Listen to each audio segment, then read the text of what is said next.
My parents and sister told my 16-year-old daughter there was no room for her at their Christmas dinner table.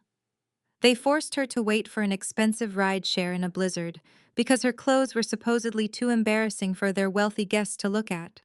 They expected me to simply pay for her ride home to an empty house and quietly accept their cruelty. I did not scream or make a scene. Instead, I pulled up a legal document that was about to completely destroy their perfect holiday and leave them entirely homeless. Before I continue this story, let me know where you are watching from in the comments below. Hit like and subscribe if you have ever had to remind toxic family members exactly who holds the power. My name is Gwen. I am 34 years old, and my entire life has been defined by grueling work and profound sacrifice. Being an emergency room nurse practitioner in Chicago means you do not get holidays off, especially not Christmas Eve. The trauma bay that night was a revolving door of absolute chaos. I was standing over a critical patient, my hands stacked on a stranger's chest, performing compressions with every ounce of physical strength I had left. The heart monitors were blaring, doctors were shouting rapid-fire orders, and underneath my heavy protective gown, I could feel my phone buzzing relentlessly in my scrub pocket. It vibrated once, twice, a dozen times in rapid succession. In my line of work, a phone ringing that frantically usually indicates only one thing: a severe family emergency. But I could not stop. I could not pull my hands away from a dying patient to check a screen. I had to push the rising panic down into the pit of my stomach, lock my elbows, and focus entirely on the steady rhythm of my compressions. It was another agonizing 40 minutes before a fellow nurse tapped my shoulder to relieve me. I stepped back, my arms trembling uncontrollably from exhaustion, my scrubs completely soaked in sweat. The moment I pushed through the swinging double doors of the trauma bay, I ripped off my latex gloves and pulled my phone from my pocket. I had 17 missed calls and 4 unread text messages, all from my 16-year-old daughter, Lily. I opened the first message and my heart stopped beating. It was a photograph. Lily was sitting on a metal city bus bench, her small shoulders hunched against a brutal Chicago blizzard. The snow was blowing sideways, clinging to her cheap, thin winter coat. Her face was bright red from the freezing wind, and her eyes were brimming with heavy tears. The text beneath the photo read, "Mom, I am sorry.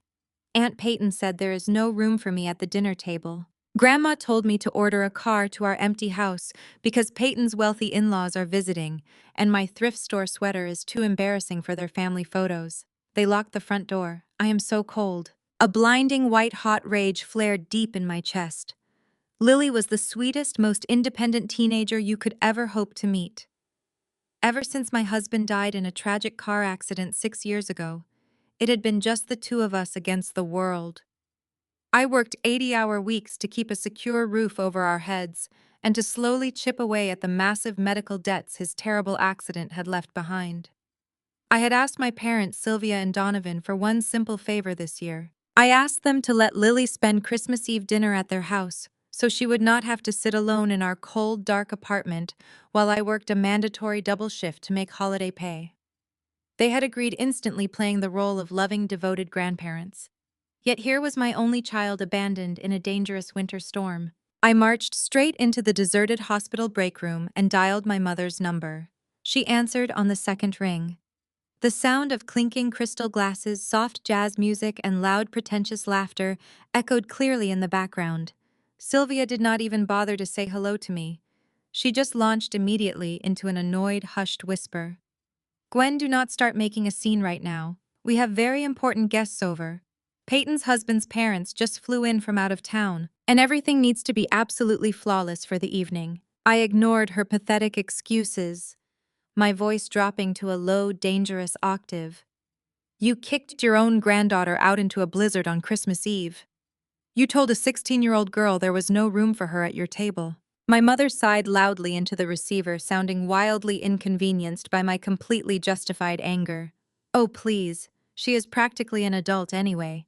You make $90,000 a year as an emergency room nurse, Gwen. Just pay the $150 holiday surcharge for an Uber and stop whining about it. You know exactly how hard Peyton has worked to impress her new in-laws." We simply cannot have your fatherless teenager sitting at the main dining table in a frayed, ugly sweater bringing down the entire aesthetic of the evening. It makes us look like a desperate charity case. I gripped the edge of the break room counter so hard my knuckles turned stark white. You threw her out into the freezing snow to protect an aesthetic, to impress Peyton's snobby guests. Sylvia scoffed impatiently, the cruelty in her tone entirely unfiltered. Do not use that disrespectful tone with me. You should have planned better. If you cared so much about your daughter, you would not be working a holiday shift like a common laborer. Now let me get back to my wealthy guests, before you ruin my mood entirely. Be a responsible mother for once in your life, and get your kid a ride home. She hung up on me. The line went completely dead, leaving me standing in the sterile hospital break room, listening to the empty dial tone. I did not burst into tears. I did not call her back to beg for compassion or to argue about morality. The deep, agonizing grief of losing my husband so early in life had burned away my capacity for useless panic a long time ago. What replaced it in that moment was something much colder, much sharper, and far more calculating. My parents and my golden child sister Peyton had always treated me like a disposable bank account, a lowly worker bee whose only acceptable purpose was to serve their image-obsessed narrative.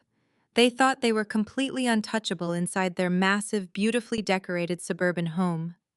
They truly believed they could treat my grieving daughter like stray trash and simply hang up the phone without any repercussions. I took a deep breath, unlocked my phone, and immediately ordered a premium SUV service to pick up Lily and bring her safely to the hospital, where it was warm and well lit. Then I closed the rideshare application and opened a highly secure legal folder I kept hidden on my home screen. I scrolled past old hospital bills and insurance claims until I found the exact digital file I needed. I tapped the screen, bringing the official county-stamped document into full view. The bold header at the top read Property Deed 402 Elm Street. It was the deed to the very house my parents were currently hosting their luxurious holiday dinner inside. The exact same house they had just kicked my daughter out of. And the name listed as the sole legal owner of that property was not Donovan or Sylvia. The name on the deed was Gwen. They were about to learn exactly what happens when you leave the landlord's daughter out in the cold. I slammed my foot on the gas pedal. My tires slipped and caught on the icy pavement as I navigated the treacherous Chicago streets. The blizzard was blinding. Snow whipped across my windshield in thick white sheets, but I barely registered the danger. My mind was entirely consumed by the image of my daughter shivering at a bus stop. When I finally pulled into the driveway of the small, drafty apartment building where Lily and I actually lived, the panic I had been suppressing clawed its way up my throat. I threw the car in park, killed the engine, and sprinted up the icy concrete stairs to our unit. I was still wearing my hospital scrubs, the lingering smell of antiseptic and copper from my 16-hour emergency room shift clinging to my clothes. I shoved my key into the lock and pushed the door open. The air inside the apartment was like a meat locker. I could see my own breath forming white clouds in the living room. The ancient radiator we relied on had given out completely during the night. Sitting on the worn, second-hand sofa was Lily. She was huddled beneath two thin blankets, still wearing her damp winter coat and a pair of frayed gloves. In her hands, she held a bowl of canned chicken noodle soup. It was not even heated. She was eating it cold, straight from the tin, just to get some calories into her freezing body. I dropped my medical bag and rushed to her. I wrapped my arms around her freezing shoulders, pulling her against my chest. Lily dropped the spoon, buried her face into my scrubs, and finally started to cry. She was shaking so violently her teeth rattled against each other.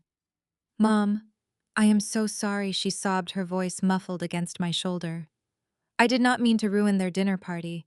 I really tried to stay in the kitchen completely out of the way, but Grandma said my presence was depressing the guests. Peyton told me I was an ungrateful brat for asking for a warm plate of food from the caterers." I kissed the top of her icy head, my heart breaking into a million jagged pieces. "You did absolutely nothing wrong, Lily. Do not ever apologize for their cruelty. Tell me exactly what happened when you got to the house." Lily wiped her nose with her gloved hand and looked up at me. Her lips tinted a terrifying shade of pale blue. "I took the rideshare they ordered. When I got to the front porch of the Elm Street house, I tried to use my spare key to get inside out of the wind. But the locks were changed. I knocked on the heavy oak door for 20 minutes straight. I saw Grandpa look out the living room window, make direct eye contact with me, and then he just pulled the velvet curtains shut. They left me on the porch in the snow. I had to walk 4 blocks through the storm to the bus stop just to get back to our apartment. A strange, terrifying calm washed over me. The frantic desperation of a worried mother vanished instantly, replaced by the cold, calculating precision of a trauma nurse triaging a massive disaster. I stood up and pulled the heaviest quilt we owned out of the hall closet, wrapping it securely around Lily. Then I walked over to our small kitchen table, flipped open my laptop, and connected it to our cheap desktop printer. "I am going to make us some hot tea," I said, my voice eerily steady. "And then I am going to fix this permanently." Lily watched me, her red-rimmed eyes wide with confusion. "Mom, what are you printing? It is Christmas morning. Everything is closed." I stared at the progress bar on my screen as the printer whirred to life. "3 years ago, when your father died in that horrible pileup, I received a life insurance payout. It was supposed to be for your college tuition and our future security. But right after his funeral, Grandma and Grandpa came to me sobbing hysterically. They had secretly remortgaged their house to pay for Peyton's failed luxury event planning business. The bank was foreclosing on them. They were going to be thrown out on the street." I paused, grabbing the freshly printed pages from the output tray. I felt sick to my stomach thinking about my own naive, desperate generosity. "I used your father's death benefit to pay off their entire commercial mortgage. I saved them from absolute financial ruin. I bought that property outright in cash. They begged me to let them stay there, promising they would pay me rent and treat us with nothing but respect. I agreed because I foolishly thought we were family. I thought shared blood meant something." The printer spat out the final page of the PDF. I picked up the stack of thick legal papers and stapled the corner with a sharp, definitive click. "The name on the deed to that 5-bedroom suburban mansion is mine. That is my house. And the people who just locked you out in a blizzard to freeze to death are nothing more than my legal tenants." Lily gasped, realizing exactly what I was holding in my hands. "Mom, what is that document?" "It is a formal 30-day notice to vacate," I replied, sliding the papers into a thick manila envelope. I grabbed a bright red permanent marker from the drawer and wrote the word eviction across the front in large, bold letters. I walked back to Lily, handed her a steaming mug of tea I had just microwaved, and kissed her forehead one more time. "Lock the deadbolt behind me. I will be back in 2 hours." I grabbed my car keys from the hook by the door. I did not call Sylvia to scream. I did not text my father to demand an explanation or an apology. Arguing with narcissists only gives them the attention and power they crave. I walked out into the freezing pre-dawn air. It was exactly 6 o'clock on Christmas morning. The snow was still falling heavily, blanketing the city in a deceptive, peaceful white. I got into my car, gripped the steering wheel with absolute certainty, and turned the ignition. I drove straight toward Elm Street to deliver a holiday present my parents would never forget. The tires of my beat-up sedan skidded against the fresh snow as I turned onto the pristine, tree-lined block of Elm Street. The sprawling suburban mansions sat like heavily guarded fortresses behind their manicured, snow-covered lawns. While the rest of Chicago was battered by the freezing blizzard, this neighborhood remained an insulated bubble of extreme wealth and untouchable privilege. I pulled into the wide circular driveway of number 402. My hands gripped the steering wheel so tightly my knuckles ached. Sitting right in the center of the driveway was a brand new silver luxury SUV. It was a recent purchase my sister Peyton had bragged about online just last week. Seeing that expensive vehicle parked there while my 16-year-old daughter was forced to walk 4 blocks through a deadly winter storm made the blood roar in my ears. I cut the engine, grabbed the thick manila envelope from the passenger seat, and stepped out into the freezing wind. I did not bother to button my coat. The blistering cold was nothing compared to the absolute fury radiating from my chest. I marched up the heated cobblestone walkway toward the massive double oak front doors. Through the expansive bay windows, I could see the warm golden glow of a roaring fireplace and the glittering lights of a 12-foot designer Christmas tree. I did not knock. I did not ring the doorbell. As the legal owner of the property, I pulled my landlord key from my pocket, shoved it into the deadbolt, and violently kicked the heavy front door open. The heavy wood banged loudly against the interior foyer wall. The sudden explosive noise shattered the festive atmosphere inside. I stepped over the threshold, bringing a gust of freezing wind and a trail of melting snow onto their imported Persian rugs. I was still wearing my sweat-stained hospital scrubs, my hair messy and tied back, my face pale from a grueling 16-hour trauma shift. The scene unfolding in the living room was a sickening display of gluttony. Torn luxury wrapping paper littered the hardwood floors. My mother Sylvia was lounging on the velvet sofa wrapped in a pristine cashmere robe. My father Donovan was holding up a brand new, incredibly expensive set of golf clubs. Sitting on the floor by the tree was my 29-year-old sister Peyton, the golden child. She was admiring a diamond tennis bracelet, her perfectly manicured fingers holding it up to the firelight. Sitting quietly in the leather armchair near the window was Peyton's husband Kendrick. He was an African-American corporate tax attorney, a brilliant and fiercely observant man who always seemed entirely too sharp for the circus of my family. Kendrick did not say a single word as I stormed into the room. He merely lowered his mug of black coffee, his dark eyes analyzing the sudden shift in the room with quiet, calculating interest. Sylvia was the first to recover from the shock of the door slamming open. She dropped her cashmere lap blanket and let out a dramatic, offended gasp. "Gwen, what on earth is wrong with you? You are tracking filthy snow all over my expensive carpets. Were you raised in a barn? Close the door immediately, and take those disgusting shoes off." I did not close the door. I did not take my shoes off. I marched straight into the center of their pristine, wealthy illusion. Donovan dropped his new golf clubs, puffing out his chest to assert his usual patriarchal authority. He marched toward me, his face turning a dangerous shade of red. "Have you lost your mind, Gwen? You do not just kick the door open like a common criminal. We have important investors coming over for a holiday brunch in 2 hours. You look like a homeless vagrant. Get out of here before you embarrass your sister." I did not flinch.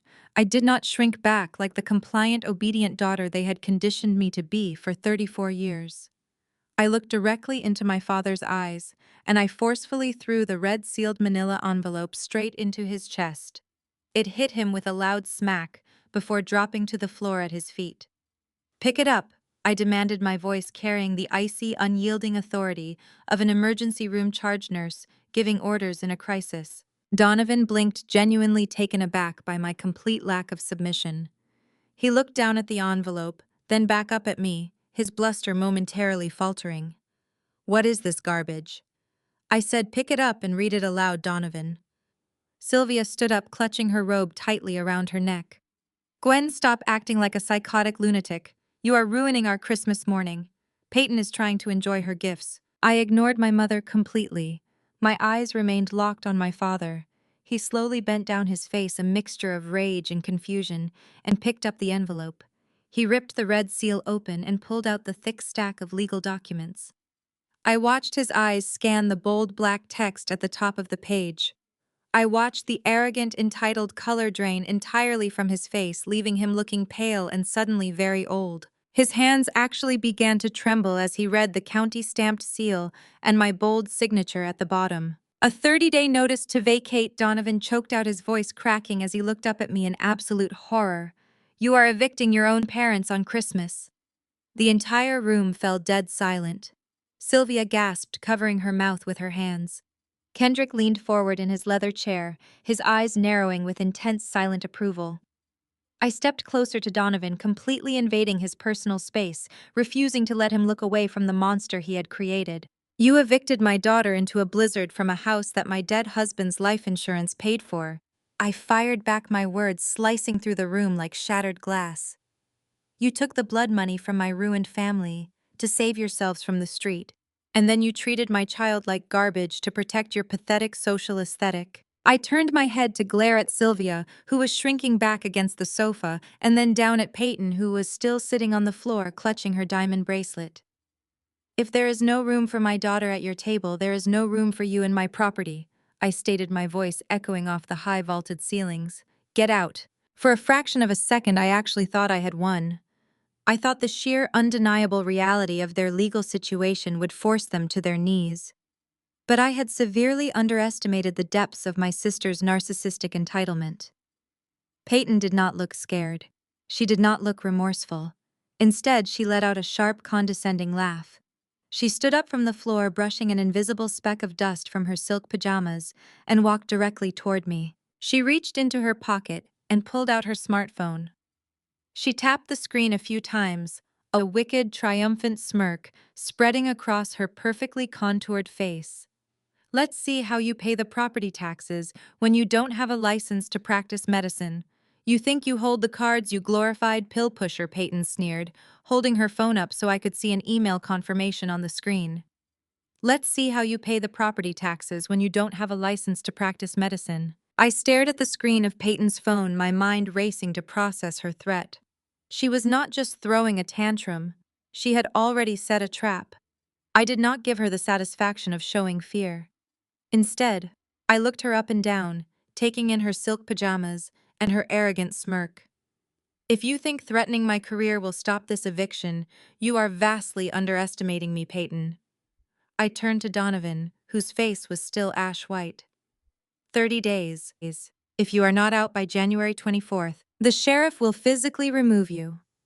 I turned on my heel and walked out of that house, leaving them standing in the wreckage of their Christmas morning. I thought I had the upper hand. I thought the law was on my side. But I had forgotten that my family did not play by the rules. 2 days later, the reality of Peyton's threat slammed into me with the force of a freight train. I was in the middle of a brutal Tuesday afternoon shift at the hospital. The emergency room was packed with post-holiday flu cases and ice-related injuries. I was standing at the nurse's station updating a patient chart when the heavy double doors of the ER swung open. It was not a gurney or a paramedic team. It was two uniformed police officers, accompanied by the hospital administrator and a stern-looking woman wearing a badge from the state nursing board. The bustling ER went completely silent. Every doctor, nurse, and patient turned to watch as the group marched straight toward me. My stomach dropped to the floor. The hospital administrator, a man who had praised my work ethic just a week ago, would not even meet my eyes. "Gwen," he said, his voice loud enough for the entire floor to hear. "Step away from the computer. You are being placed on immediate administrative leave." I froze, my hands hovering over the keyboard. What is going on? What is this about? The woman from the nursing board stepped forward, holding a thick file. "We received a highly detailed anonymous tip this morning. The informant claimed you have been systematically diverting Schedule II narcotics from the hospital pharmacy, specifically oxycodone." My jaw dropped. That is insane. I am an ER nurse practitioner. I save lives. I do not steal drugs. You can check the pharmacy logs. You can drug test me right now. The police officer stepped closer, his hand resting near his duty belt. "The tipster provided your exact work schedule for the past 6 months. They also provided the combination to your personal locker in the staff break room. We just executed a search of that locker. We found 2 empty prescription bottles of oxycodone hidden inside your spare pair of running shoes." The blood drained from my face. I felt dizzy, the sterile white lights of the hospital suddenly blinding. Peyton. It had to be Peyton. She knew my locker combination because I had foolishly used her birth date for years out of habit, a stupid childhood tradition I never bothered to change. She had framed me. She had planted stolen narcotics in my locker to destroy my license, my livelihood, and my ability to care for Lily. "This is a setup," I pleaded, looking desperately at my coworkers, who were now backing away from me as if I were contagious. "Someone planted those bottles. You have to look at the security footage." The administrator shook his head. "The cameras in the staff locker room have been down for maintenance since Friday. You know that, Gwen. The police will be conducting a full investigation. Until then, your license is suspended. Hand over your badge." The humiliation was absolute. In front of the colleagues I had bled and sweated alongside for years, I was forced to unclip my ID badge and hand it over. 2 armed officers escorted me down the main hallway, out the sliding glass doors, and into the freezing December air.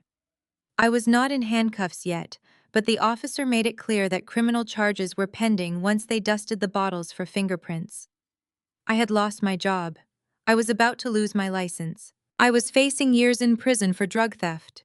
Peyton had struck back and her blow was lethal. I stood in the hospital parking lot, shivering in the biting wind. I had no job to go back to. I had no way to pay the legal fees to fight an eviction, let alone defend myself against felony drug charges. The cold sank into my bones as I realized my family had successfully orchestrated my complete ruin. Suddenly, a sleek black SUV pulled up to the curb, its tires crunching aggressively over the salted ice. The tinted passenger window rolled down. Sitting in the driver's seat was Kendrick, my African-American brother-in-law.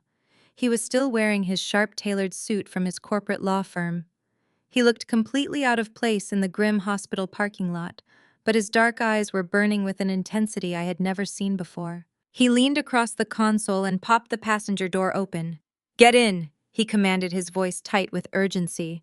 I stared at him, my mind spinning. "Kendrick, what are you doing here? Are you part of this? Did Peyton send you to gloat?" Kendrick let out a harsh, bitter laugh. "Peyton does not know I am here, and if we do not move right now, she is going to destroy both of us." He looked around the parking lot, checking his mirrors with paranoid precision. "Get in the car, Gwen. Peyton did not just frame you for drug theft. She is trying to send you to federal prison, and she is using your name to hide a multi-million-dollar crime." I threw myself into the passenger seat of Kendrick's SUV. He slammed his foot on the accelerator before I even had the passenger door completely shut. The heavy vehicle surged forward, fishtailing slightly on the icy hospital parking lot before gripping the road. The heater blasted warm air against my freezing, trembling hands, but the chill in my blood had absolutely nothing to do with the bitter Chicago winter.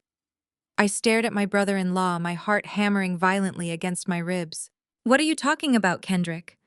I demanded, struggling to catch my breath as the adrenaline coursed through my veins. "Peyton just had me fired. She planted Schedule II narcotics in my locker. She just destroyed my entire nursing career. How could she possibly be hiding a multi-million-dollar crime?" Kendrick kept his eyes glued to the rearview mirror, checking multiple times to ensure we were not being followed by hospital security or local police. His jaw was clenched tight, the muscles jumping beneath his dark skin. He navigated the treacherous snow-covered streets with aggressive precision, taking sharp, evasive turns until the towering hospitals and corporate buildings of the medical district faded into the rundown industrial outskirts of the city. "Your sister is a ruthless sociopath," Gwen Kendrick said, his voice deadly quiet and terrifyingly calm. "And your parents are her willing, greedy accomplices. I have been building a legal case against her for months in preparation for my divorce. I knew she was bleeding my personal accounts dry, but I had no idea how deep the rot actually went until I started auditing her corporate tax filings." He pulled the SUV into the deserted parking lot of a crumbling neon-lit diner. It was a forgotten, dilapidated place where no one from my parents' wealthy country club circle would ever be caught dead. We walked inside together, taking a ripped vinyl booth in the darkest, furthest corner of the restaurant. The waitress dropped off 2 heavy ceramic mugs of black coffee and left us entirely alone. Kendrick reached into his sleek leather briefcase and pulled out a heavy, thick manila dossier. He slapped it down onto the sticky formica table with a loud, definitive thud.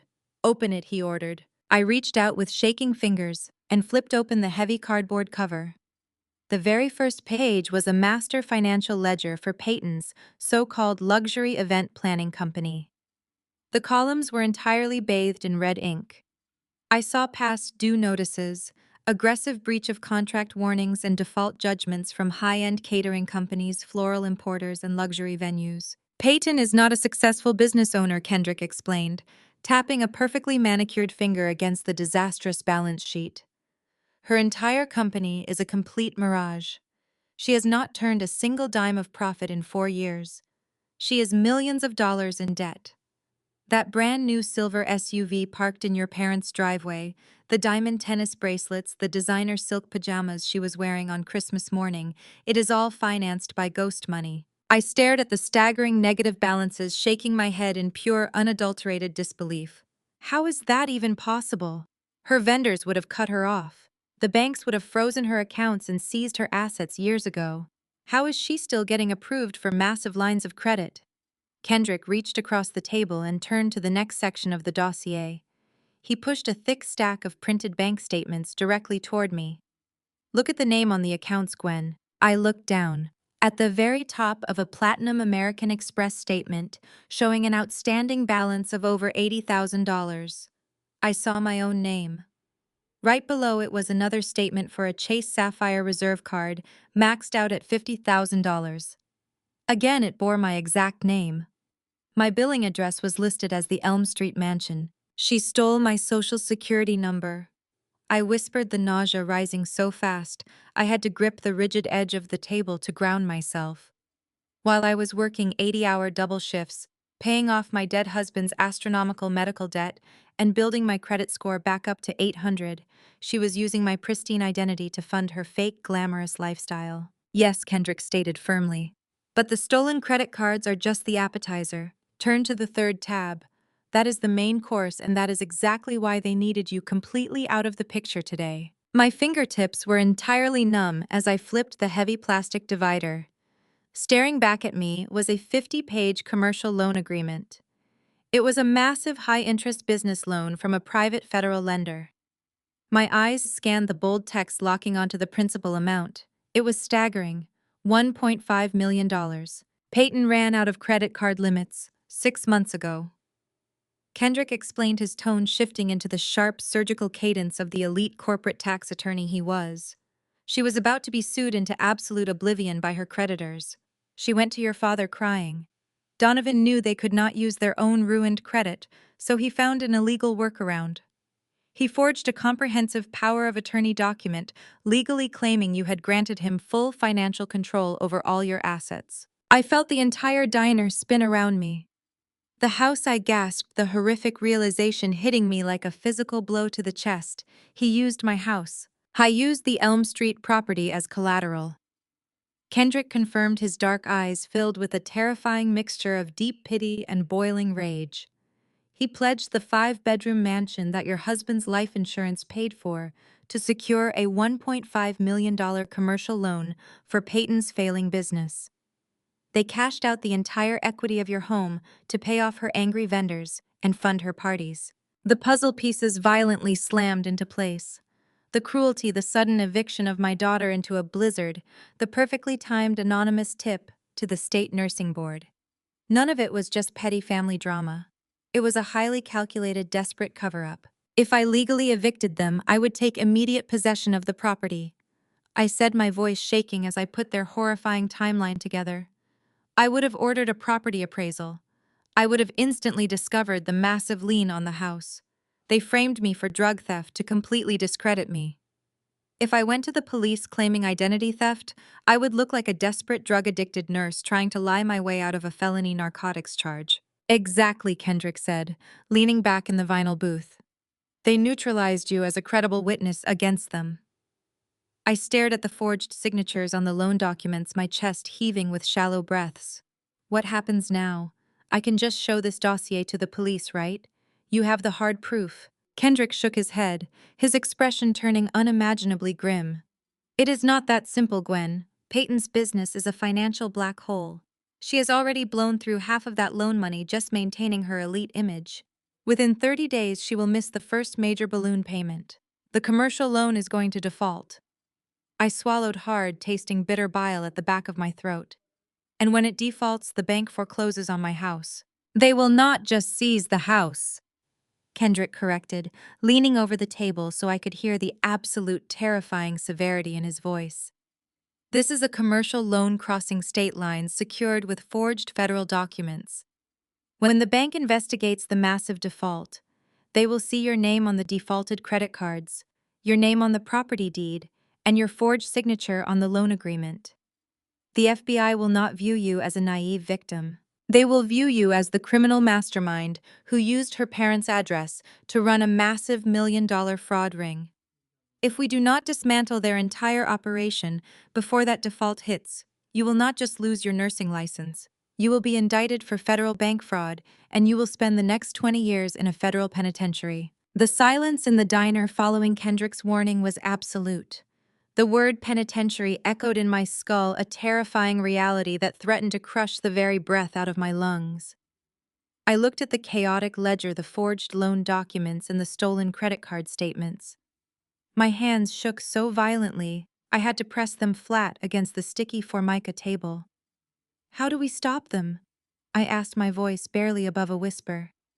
If you have all these financial statements, why cannot we just walk into the police station right now and show them everything? Kendrick sighed, his broad shoulders dropping slightly as he ran a hand over his tired face. Because this is circumstantial evidence of the end result, Gwen. We have the financial footprints, but we do not have the smoking gun. Your father is a paranoid man. He did not upload the forged power of attorney or the fake tax returns to a cloud server. He generated those fraudulent documents locally. The original files, the metadata proving they were created on his specific machine, and the IP logs showing Peyton transmitting them to the federal lender are all sitting on the physical hard drive of his desktop computer. That computer is locked inside his home office at the Elm Street mansion. I stared at him, the horrifying truth settling over me. They changed the locks. I cannot just walk in there and grab a computer. Kendrick leaned forward, his dark eyes locking onto mine with intense, unyielding focus. I know. And I cannot act openly as your attorney or your ally yet.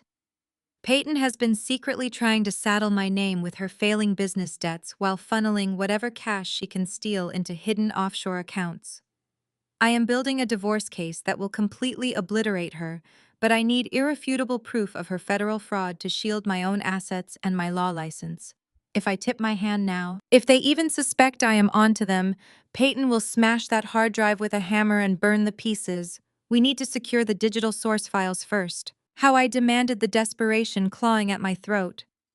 You have to go back, Kendrick said, his tone dead serious. You have to swallow every single ounce of your pride. They want you broken. They want you humiliated and destroyed. You have to give them exactly what they want. You have to play the defeated victim. My stomach churned at the thought of groveling before the people who had just framed me for a felony and thrown my daughter into a blizzard. But as I thought about Lily's future, about the prospect of losing my freedom to a federal prison cell, the nausea vanished. It was replaced by a cold, calculated resolve.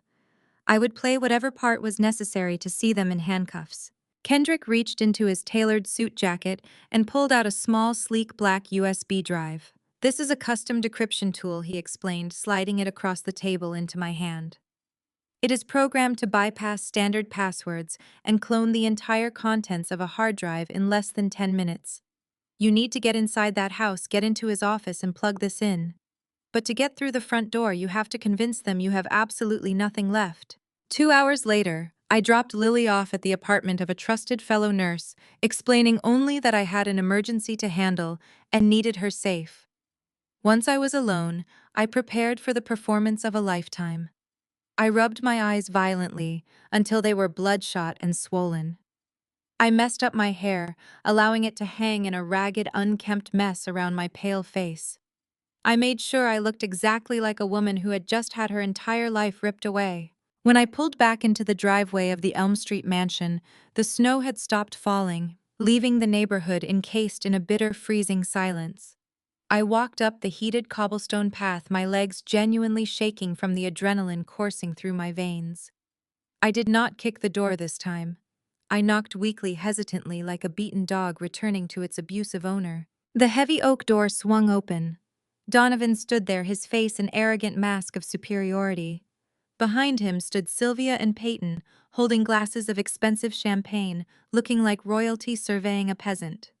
"Dad, please," I sobbed, letting genuine tears of terror and rage spill hot down my frozen cheeks. I fell to my knees right there on the pristine porch. "Please, I am so sorry. The eviction notice was a mistake. I was just stressed and manic. I did not mean it." Donovan looked down at me, his chest puffing out as he soaked in my absolute submission. What is this pathetic display, Gwen? I lost my job. I cried, wrapping my arms around myself as if I were freezing to death. The nursing board stripped my license. The police escorted me out of the hospital. They are saying I stole drugs. I have no income. I have no way to pay rent. I am going to be arrested, and I have absolutely nowhere to go. I sent Lily to stay with a friend. "Please, Dad. Please let me come inside. I have nothing left." Peyton stepped forward, a cruel, vicious laugh echoing through the grand foyer. "Look at the mighty charge nurse now," she sneered, sipping her champagne. "You came barging in here on Christmas morning acting like a queen, and now you are begging on your knees exactly where you belong. I told you that you were a glorified pill pusher." Donovan crossed his arms, looking at Sylvia for confirmation. "We cannot have a suspected felon living in the main house," Sylvia said, her voice dripping with sadistic satisfaction. "It would absolutely ruin our reputation if the neighbors found out. But I suppose we cannot let our own flesh and blood freeze to death on the porch. It would look terribly unchristian of us." Sylvia walked over to the hallway closet and pulled out a dirty wet mop and a plastic bucket. She walked back to the front door and tossed them onto the porch right next to my knees. "You can sleep in the unfinished basement," Sylvia declared, a wicked smile twisting her face. "There is a draft down there, but it is better than a jail cell. And you will clean this house from top to bottom every single day for free to earn your keep. Do not ever speak to our guests, and do not ever raise your voice to us again." I reached out with trembling hands and grasped the wooden handle of the mop. "Thank you," I whispered, keeping my head bowed low so they could not see my eyes. "Thank you, Mom. I promise I will be good." As Donovan stepped aside to let me drag myself and the cleaning supplies over the threshold, I kept my face angled toward the floor. They thought they had broken me. They thought they had won. But as I clutched the mop handle, my fingers brushed against the small black USB drive hidden deep inside my pocket. Beneath the curtain of my messy hair, a lethal, triumphant smirk spread across my face. They had just invited their own executioner inside the castle. For 14 agonizing days, I played the role of the broken servant. I scrubbed imported hardwood floors on my hands and knees, while Sylvia stood over me pointing out invisible smudges with her crystal wineglass.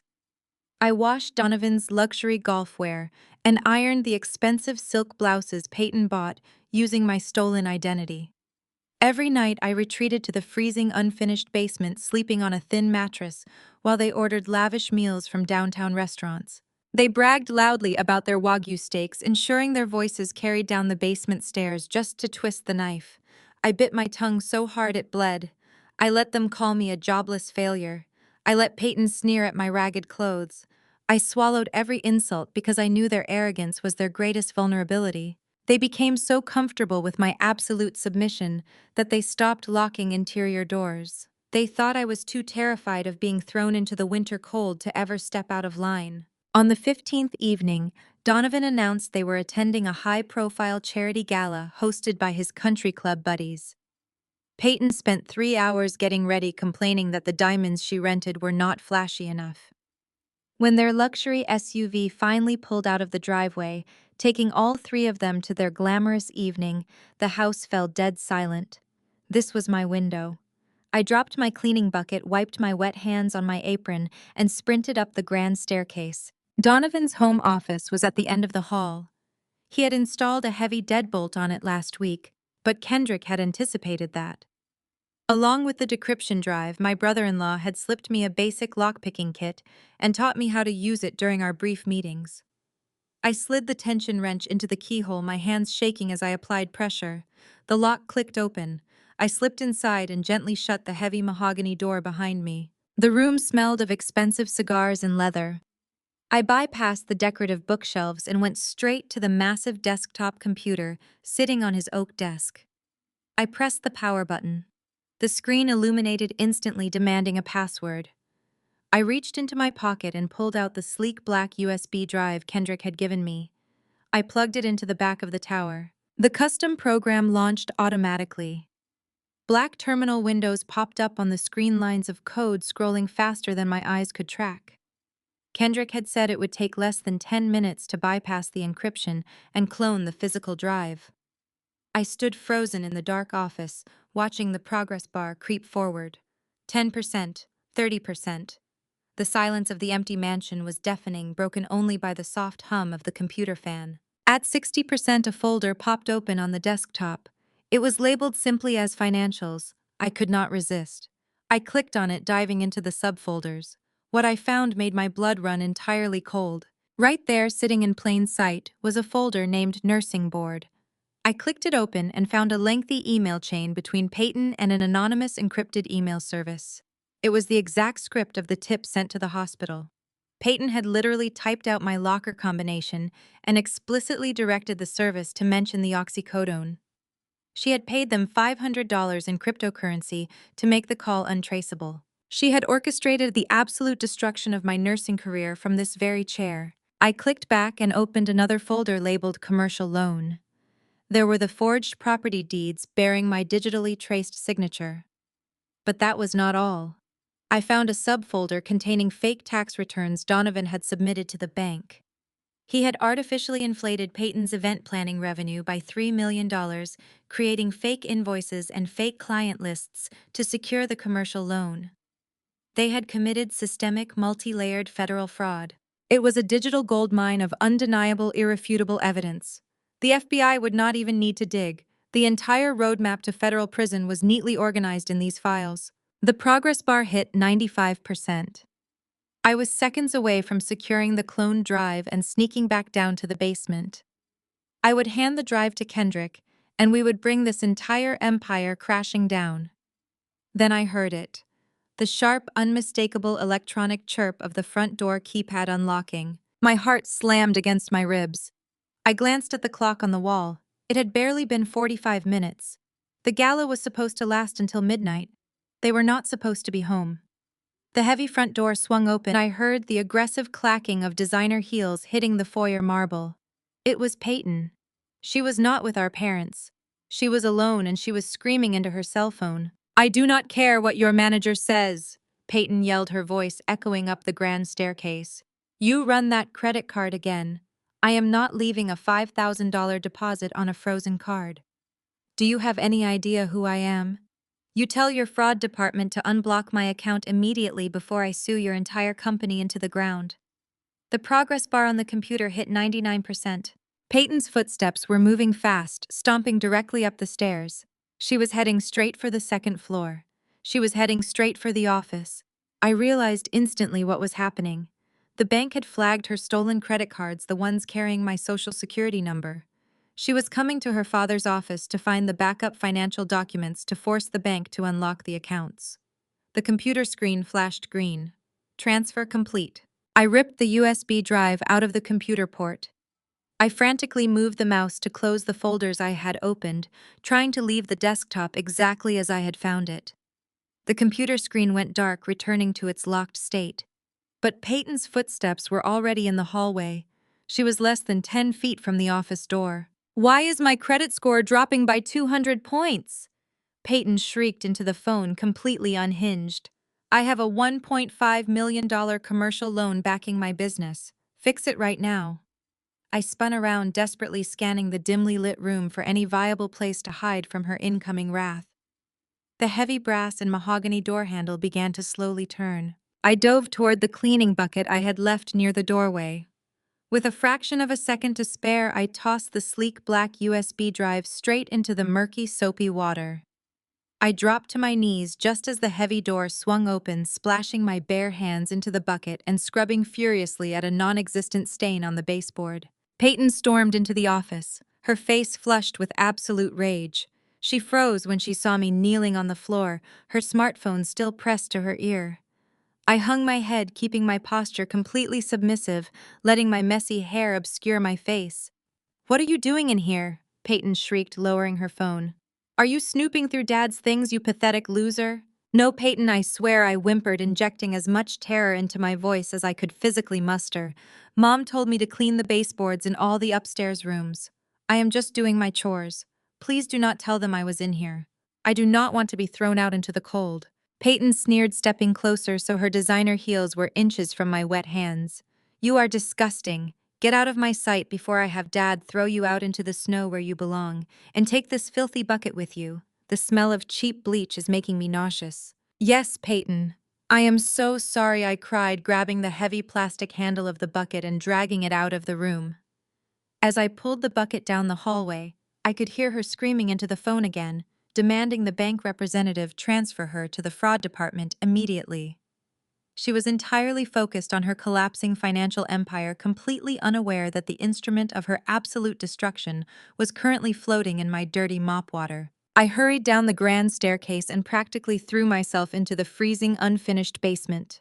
I locked the flimsy door behind me, plunged my hand into the soapy water, and pulled out the waterproof USB drive. I gripped it tightly against my chest, my heart hammering a triumphant rhythm. I had the files. I had their entire criminal roadmap. The next morning, the house was dead silent. Donovan and Sylvia were sleeping off their late night at the charity gala, and Peyton was likely passed out after spending hours screaming at customer service representatives. I slipped out this back door wrapped in my oversized winter coat and walked 3 blocks to a bustling local coffee shop. Kendrick was already waiting in his black SUV parked discreetly in the alley behind the building. I climbed into the passenger seat and handed him the USB drive. Kendrick plugged it into his encrypted laptop. His dark eyes scanned the screen rapidly as the files populated. A slow, lethal smile spread across his face. "You actually did it, Gwen," Kendrick said, his voice filled with intense admiration. "The forged loan documents, the fake tax returns, the emails orchestrating your frame job at the hospital. It is all here. This is not just a civil lawsuit anymore. This is a massive federal crime." "So we go to the police?" I asked, adrenaline surging through my veins. "No," Kendrick replied, shifting the SUV into drive.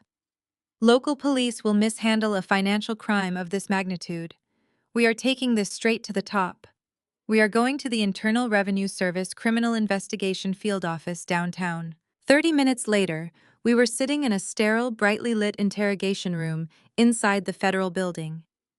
Across the metal table sat Special Agent Miller, a seasoned investigator who looked like he had spent decades locking up corrupt billionaires.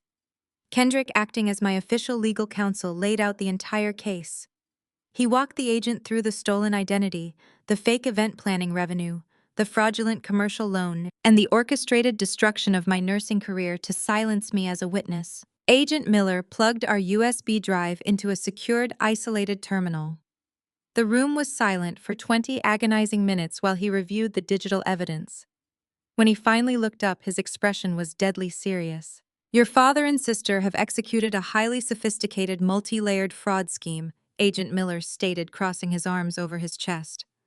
"The forged power of attorney combined with the fake tax returns constitutes severe federal bank fraud. And using your social security number pushes this into aggravated identity theft. This is easily enough to secure a federal indictment." Relief washed over me so intensely I almost collapsed out of my chair. "So you can arrest them today. You can stop the bank from seizing my house." Agent Miller held up a hand. "I did not say we are arresting them today.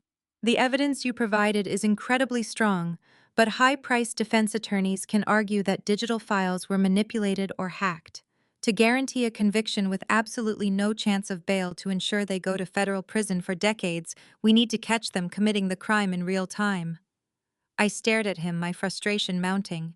"What does that mean?" "It means we need them to execute the final phase of their scheme," Kendrick interjected, anticipating the agent's strategy.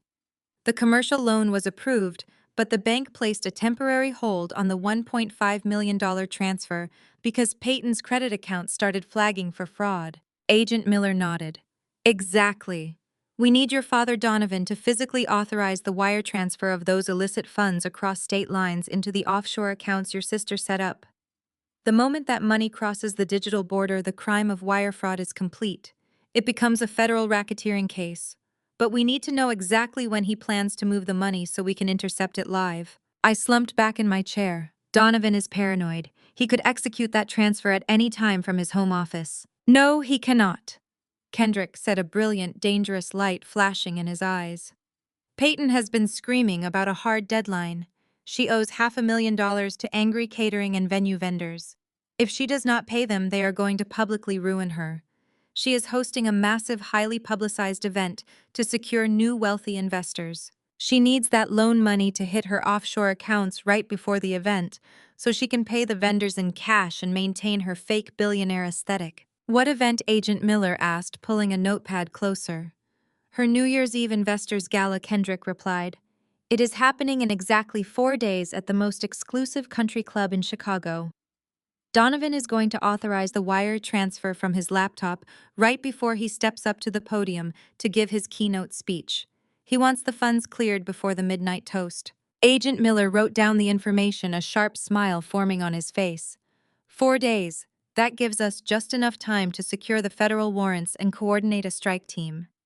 But we are going to need someone on the inside to monitor their movements and confirm when Donovan initiates the transfer. I will do it, I said, my voice resolute and completely fearless. I will go back to the basement. I will play the broken maid for 4 more days. They will not suspect a thing. There is one more crucial detail, Gwen Kendrick said, turning to face me completely. In order for Donovan to force the bank to release the funds, he has to prove to them that he has undisputed ownership of the collateral. The bank is demanding a signed quitclaim deed, legally transferring the title of your house directly into his name. I froze the air, leaving my lungs. You want me to sign away my house to the man trying to destroy my life? I want you to sign a fake surrender, Kendrick said, his voice dropping to a low, thrilling whisper. If you sign that deed, Donovan will initiate the transfer.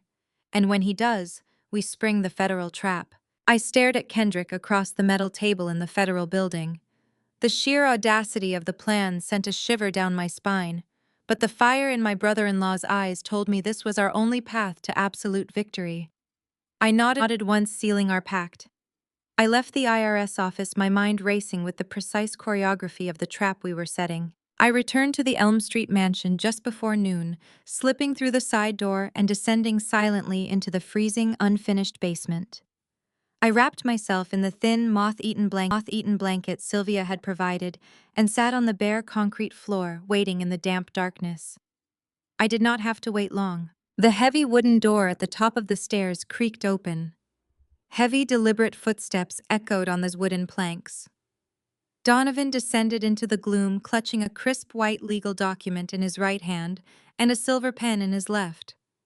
He stopped at the bottom of the stairs, looking down at me with an expression of pure, unadulterated disgust.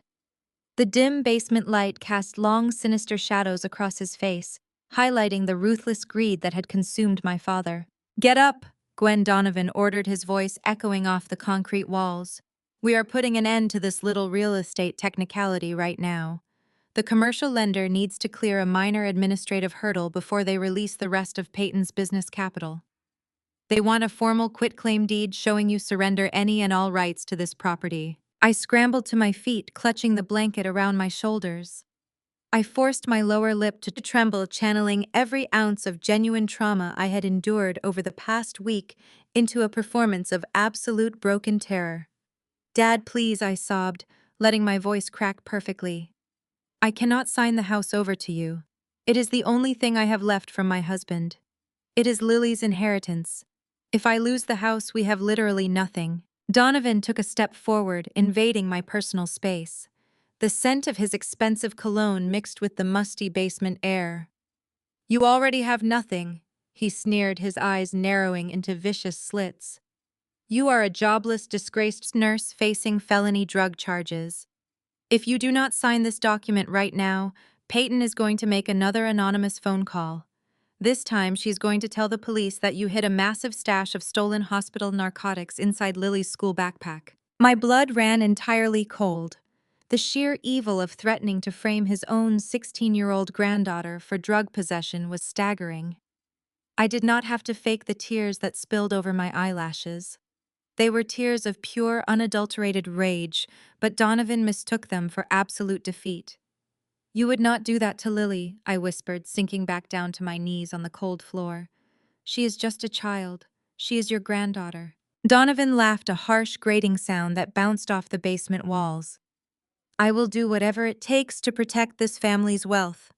Peyton is building an empire and you are a liability. Sign the paper. Gwen, or Lily goes to juvenile detention while you rot in a federal prison.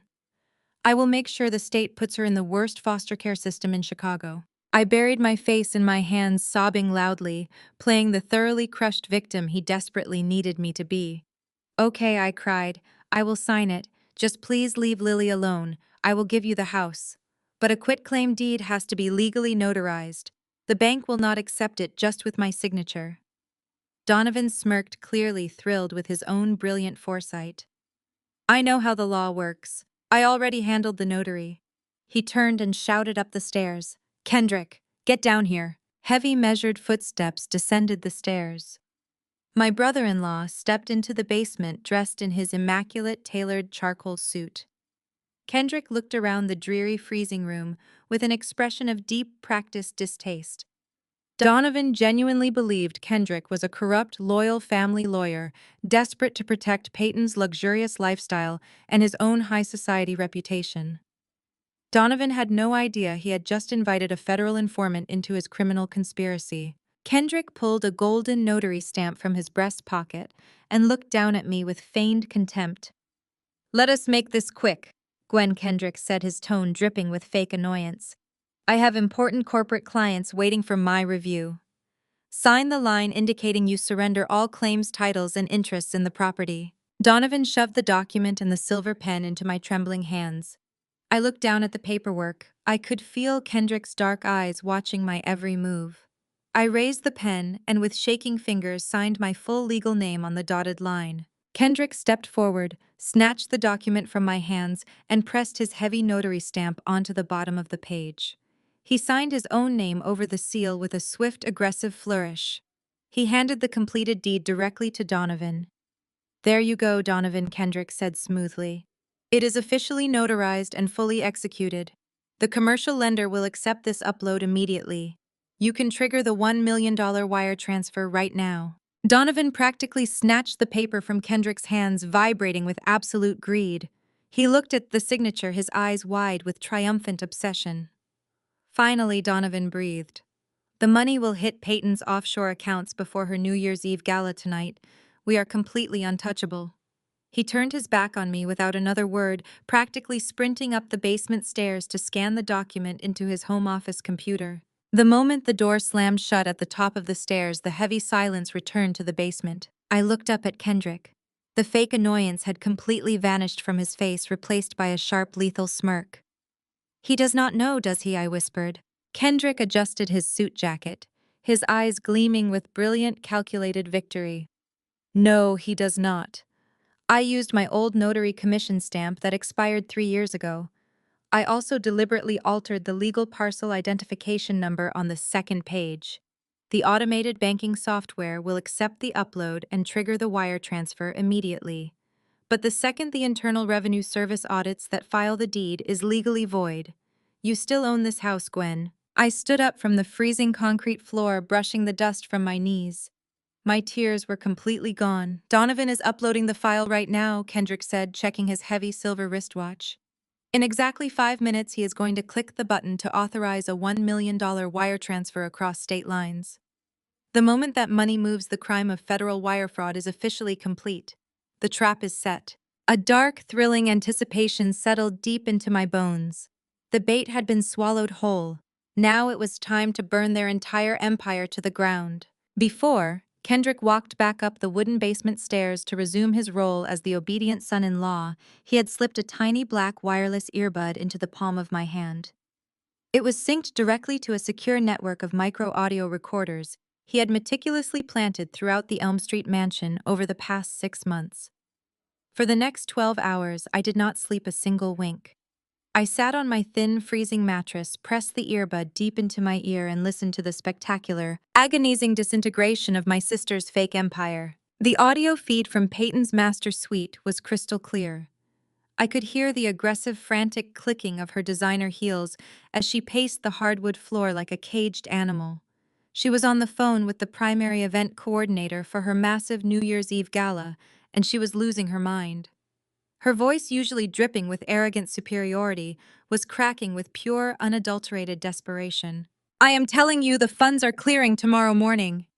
Peyton shrieked into the receiver, her breath hitching with panic. "You cannot cancel the catering contract 2 days before the event. I have local politicians and tech billionaires attending. If you do not deliver the ice sculptures and the caviar station, I will sue your entire operation into bankruptcy." The vendor on the other end must have held their ground, demanding the $500,000 she already owed them for past events. Peyton slammed her hand against a wall so hard the audio feed spiked with static. Just wait 24 hours, she begged, her elite facade entirely crumbling. My father is securing a massive commercial loan. The cash is coming. I promise you the cash is coming. I heard the sharp click of the call ending, followed immediately by the sound of heavy glass shattering as Peyton hurled something across her bedroom. She was drowning. She was completely suffocated by the staggering weight of her own fraudulent existence. She was banking her entire survival on the $1 million Donovan was stealing using my forged signature. Listening to her unravel in the privacy of her bedroom filled me with a deep, vindictive satisfaction. The next morning, I was back in my designated role as the humiliated servant. I was on my hands and knees in the massive gourmet kitchen, scrubbing the baseboards with a coarse sponge and a bucket of cheap bleach. Sylvia had already left for a morning spa appointment, leaving Peyton alone at the sprawling marble island. My sister was feverishly refreshing the banking application on her laptop, her eyes bloodshot from a severe lack of sleep. Heavy measured footsteps echoed in the hallway. Kendrick strode into the kitchen looking immaculate in a navy blue tailored suit. He did not even glance down at me. He walked straight to the espresso machine and poured himself a mug of black coffee. He took a slow, deliberate sip, his dark eyes locking onto his panicked wife. He was a predator playing with his food. I was reviewing the preliminary files for our joint tax returns last night, Kendrick said, his voice smooth, casual, and lethally precise. I noticed several glaring anomalies in your corporate ledgers, Peyton. Your event planning business seems to be missing over $2 million in documented revenue, and the mail carrier accidentally handed me a stack of final notice collections addressed to your business entity. Are you running into some severe cash flow issues you need to tell me about? Peyton slammed her laptop shut. The sheer panic in her eyes instantly morphed into vicious defensive rage. Do not you dare question my business acumen, Kendrick, she hissed, her voice echoing off the vaulted kitchen ceilings. I stopped scrubbing the baseboards, holding my breath so I would not miss a single syllable of her destruction. You are just a tax lawyer. Peyton continued, her tone laced with venomous racist entitlement that she usually kept hidden behind closed doors. You read numbers on a page for a living. You have absolutely no idea what it takes to maintain an elite social brand. You do not understand how generational wealth works. Sometimes you have to leverage family assets to project success. It is an investment in our image. You could not possibly comprehend the pressure of maintaining this lifestyle. Kendrick did not flinch. He did not raise his voice. He simply took another sip of his coffee, a slow, terrifyingly calm smile spreading across his handsome face. He looked at the woman he was preparing to completely destroy, a woman who had never worked a genuine day in her life, attempting to lecture a self-made African-American attorney about wealth. Generational wealth. Kendrick repeated softly, tasting the absolute absurdity of her words. Right. Well, I certainly hope your family's brilliant investment strategy pays off before the end of the fiscal year. I would hate to see you forced to get a real job like the rest of us. Peyton opened her mouth to scream another insult, but the heavy oak doors of the kitchen swung open. Donovan burst into the room, clutching his smartphone like it was a winning lottery ticket. His face was flushed with victorious adrenaline. He completely ignored me kneeling on the floor with my sponge. The bank just called, Donovan announced, his voice trembling with excitement. They accepted the notarized quitclaim deed. The collateral has been verified. He looked directly at Peyton, a greedy, triumphant grin spreading across his face. The $1 million wire transfer was just approved. The bank released the hold. The money is officially moving into your offshore accounts right now. Peyton let out a piercing shriek of joy, running across the kitchen to throw her arms around our father's neck. They were celebrating their brilliant, flawless crime. They thought they had secured their fake empire using my blood and sweat. But from my spot on the floor, I looked up and caught Kendrick's eye. He reached into his suit jacket and pulled out his secure mobile phone. I watched his thumb swipe across the screen. He gave me a single, almost imperceptible nod. He had just received the encrypted alert from Special Agent Miller at the Internal Revenue Service Criminal Investigation Division. The massive electronic transfer had officially cleared the banking system and crossed state lines. The trap had snapped shut. The federal crime was permanently locked in stone, and the federal government now had absolute, undeniable jurisdiction to tear my family apart. I did not smile back at Kendrick. I simply picked up my bleach-soaked sponge and went back to scrubbing the baseboards, letting my father and sister revel in their temporary fraudulent triumph. They had exactly 2 days left to enjoy their fake empire. While the federal trap tightened around their finances, I had a separate, equally lethal score to settle. I needed to reclaim my career, and I was not going to wait for a sluggish police investigation to do it. Later that afternoon, while Sylvia dragged Peyton to an exclusive downtown boutique for final gala dress fittings, Kendrick drove me straight back to the medical district. We bypassed the emergency room entirely and took the private executive elevator to the top floor of the hospital administration wing. Dr. Mitchell Harris, the chief medical officer, who had publicly suspended me just days prior, was sitting behind his massive polished oak desk. He looked up, his face instantly twisting with bureaucratic outrage when I stepped into his office. He opened his mouth to order me out, warning me that suspended nurses were trespassing if they entered the executive suites. Before he could utter a single threat, Kendrick dropped a thick legal binder directly onto his desk. "I am acting as legal counsel for my client." Kendrick stated, his voice ringing with absolute chilling authority. "You are going to sit down, doctor, and you are going to review these documents. If you do not, my next stop is a press conference where I will announce that this hospital failed to verify a fraudulent malicious tip and subsequently fired a decorated emergency room nurse practitioner based on a fabricated crime." Dr. Harris sank back into his leather chair, visibly intimidated by Kendrick's commanding presence. He opened the binder. I watched his eyes scan the printed-out email chains I had cloned from my father's hard drive. He read the exact IP addresses, the time-stamped messages from Peyton to the anonymous tip line, and the receipt for the $500 cryptocurrency payment she made to ensure the call was untraceable. He saw undeniable, digital proof that the entire narcotics theft was a calculated setup orchestrated from my parents' suburban mansion. The arrogant hostility completely vanished from Dr. Harris's face, replaced by raw, unadulterated legal panic. He realized instantly that the hospital was liable for a massive wrongful termination lawsuit. They had stripped my medical license and humiliated me in front of my peers without conducting a basic digital forensic review. Dr. Harris stammered, wiping a sudden bead of sweat from his forehead. "This is unprecedented. We had no idea your own sister would orchestrate something so malicious. I will call the state nursing board right now. We will expedite the reversal of your suspension. The hospital will offer you full reinstatement, immediately complete with retroactive back pay and a public apology to the emergency room staff." I leaned over his desk, planting my hands firmly on the polished wood. I looked him dead in the eye, channeling every ounce of the trauma they had put me through. "I will accept the reinstatement," I told him, my voice dangerously calm. "I will take the back pay. I want the records expunged from the state database, and I want the security footage proving my innocence secured in a permanent file. But you are not going to make any public announcements, and you are not going to update the official staff roster. You are going to keep my active license completely sealed and off the public record until the 1st of January. Dr. Harris looked bewildered. "Why would you want to delay clearing your name?" "Because the people who framed me are throwing a massive investment gala on New Year's Eve," Kendrick answered smoothly, buttoning his suit jacket. "And we want them to feel absolutely invincible right up until the moment the federal government kicks their doors down." Dr. Harris agreed, terrified of facing a multi-million-dollar defamation suit. My nursing career was secure, my medical license was fully restored. But as far as my family knew, I was still a broken, desperate felon staring down a prison sentence. The next 48 hours dragged by in a haze of grueling physical labor and silent anticipation.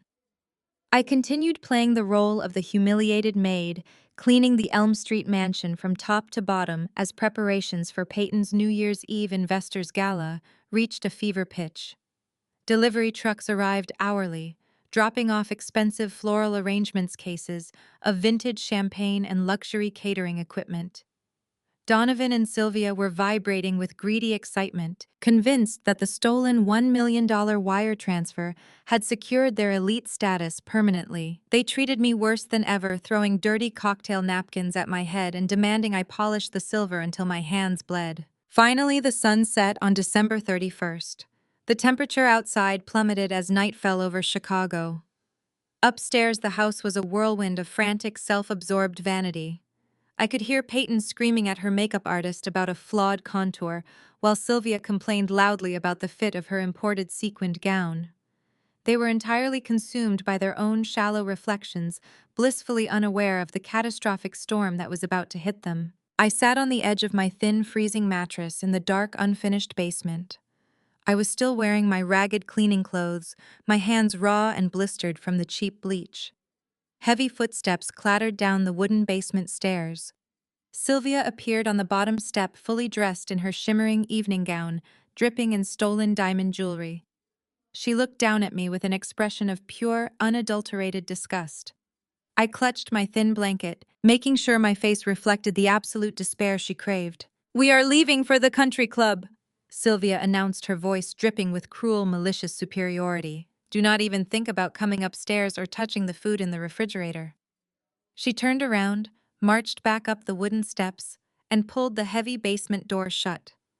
I heard the sharp metallic scrape of the deadbolt locking from the outside. "Stay exactly in the dark where you belong," Sylvia yelled through the thick wood, her laughter echoing down into the freezing basement. "We have millionaires to entertain." I listened to the sharp click of her designer heels fading away down the hallway.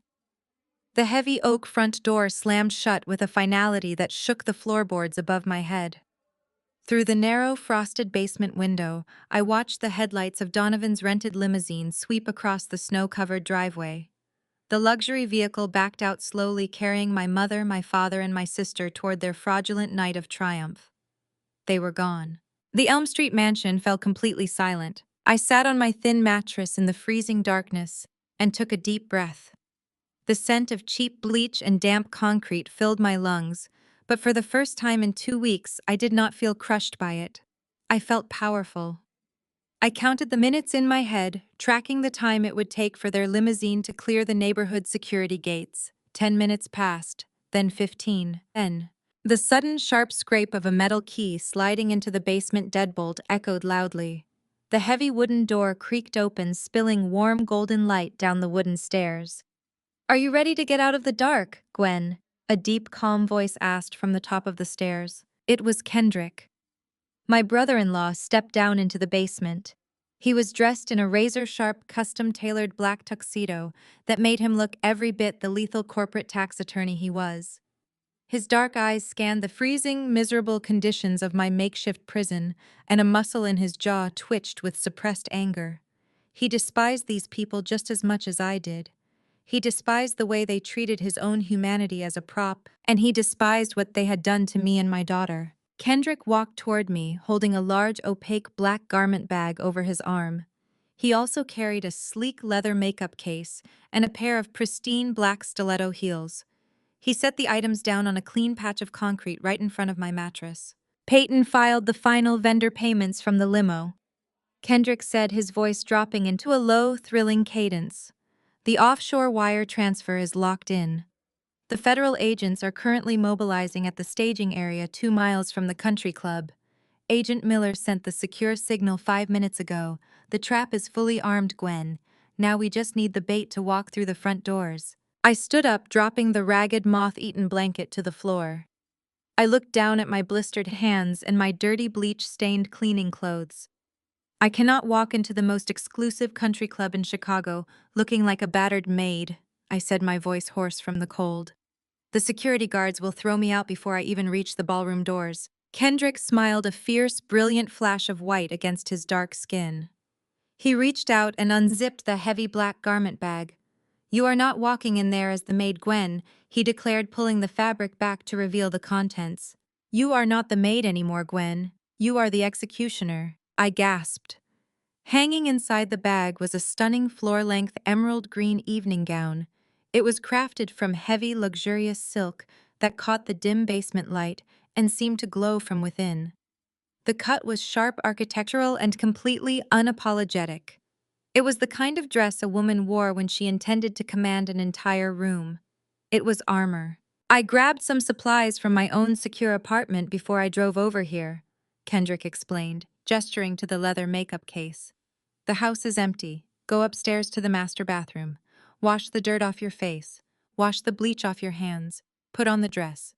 We have exactly 45 minutes before Donovan steps up to that podium to lie to a room full of millionaire investors. I grab the garment bag and the heels, my heart hammering a wild, victorious rhythm against my ribs. I ran up the basement stairs, leaving the darkness behind me permanently.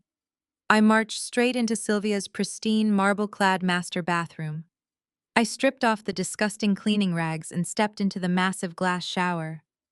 I turned the water on as hot as I could stand it, letting the scalding spray wash away the grime, the sweat, and the absolute humiliation of the past 14 days. I watched the dirty water swirl down the drain, taking my victimhood right along with it. I stepped out of the shower and dried off.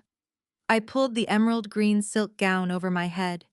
It fit flawlessly, gripping my waist and cascading down to my ankles in a pool of liquid color.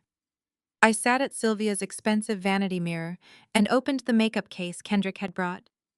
I applied a flawless base, sharpened the contours of my cheekbones, and swept a dark, smoky shadow over my eyelids.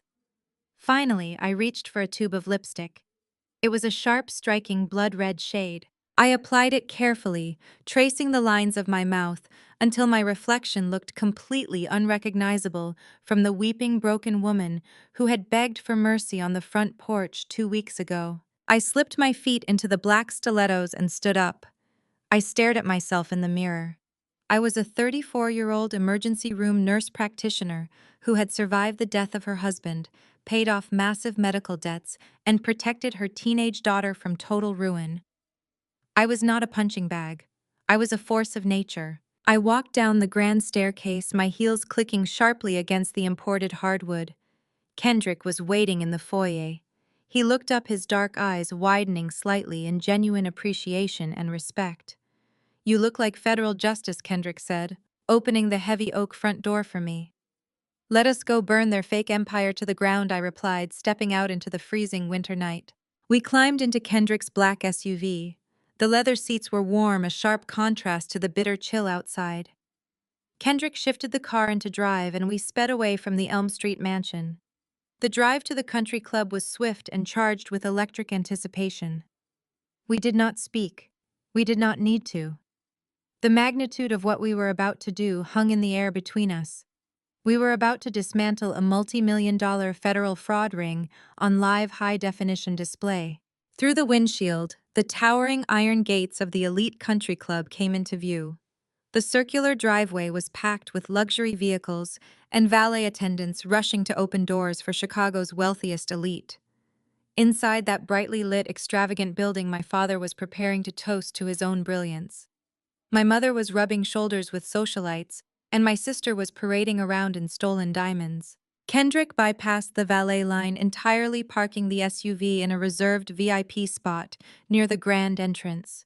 He killed the engine and turned to me.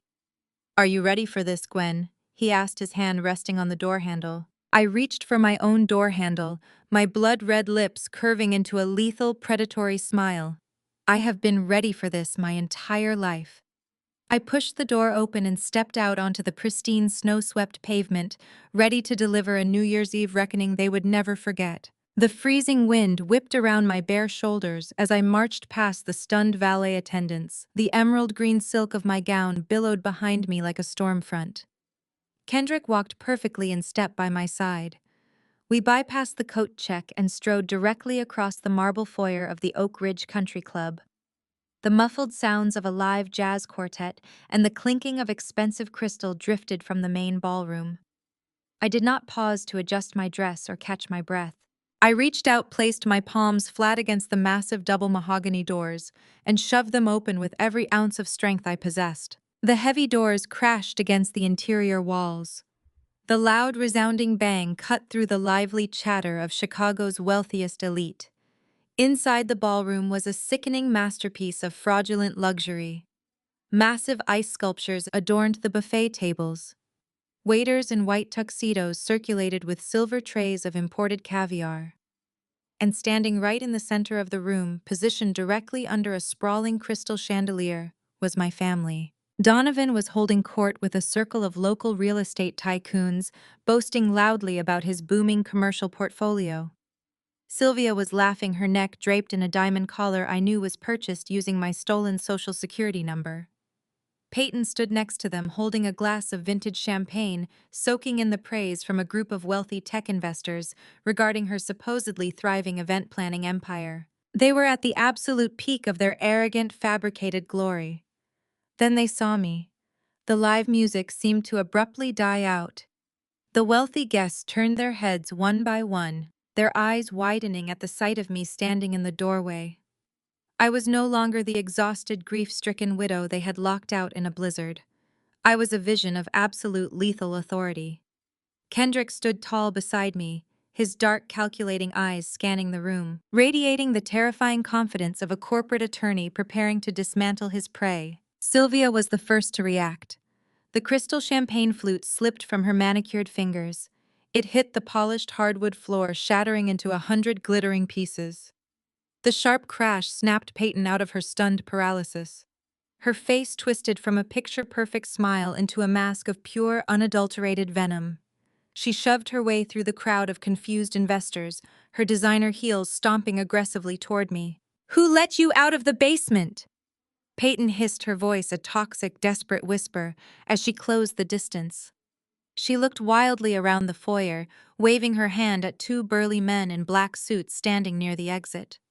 "Security, get over here right now. Remove this jobless addict from the premises immediately. She is a disgraced nurse and she is trespassing." The two security guards started to move forward, their hands reaching for the heavy radios on their belts. Kendrick stepped effortlessly in front of me, completely blocking their path. He flashed a Platinum Country Club membership card from his leather wallet, his expression absolutely devoid of fear. "I am a vested premium member of this club, and this woman is my invited guest."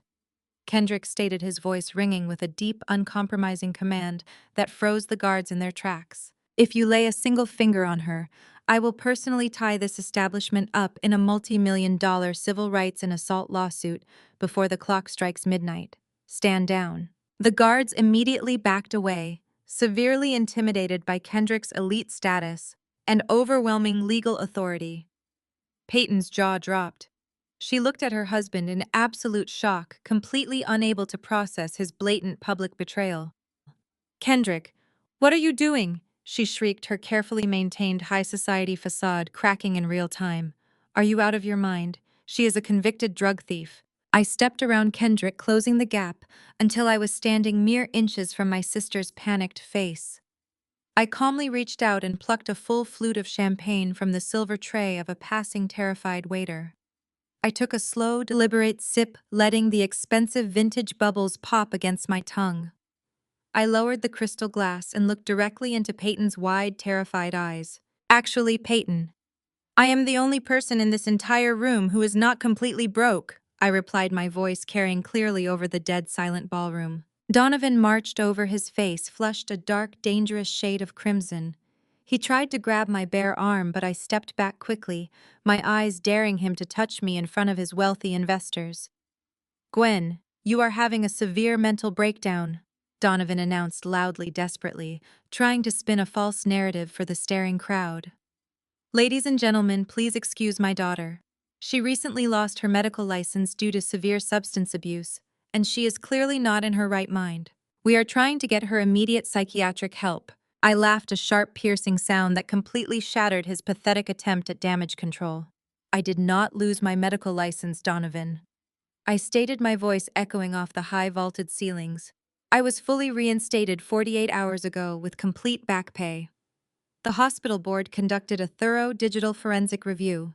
They traced the anonymous tip about the stolen narcotics directly back to the IP address of your home office router. The blood instantly drained from Peyton's face. She stumbled backward as if she had been physically struck by an invisible force. The wealthy investors standing nearby began to murmur, exchanging highly concerned glances. "That is a complete lie," Sylvia cried out, rushing over to stand beside her trembling husband. "You are just viciously jealous of your sister's success. Peyton is a self-made millionaire."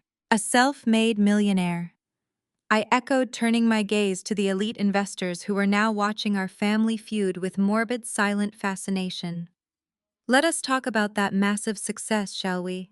This entire gala, the imported ice sculptures, the premium caviar, the vintage champagne, currently in your glasses is entirely funded by federal fraud.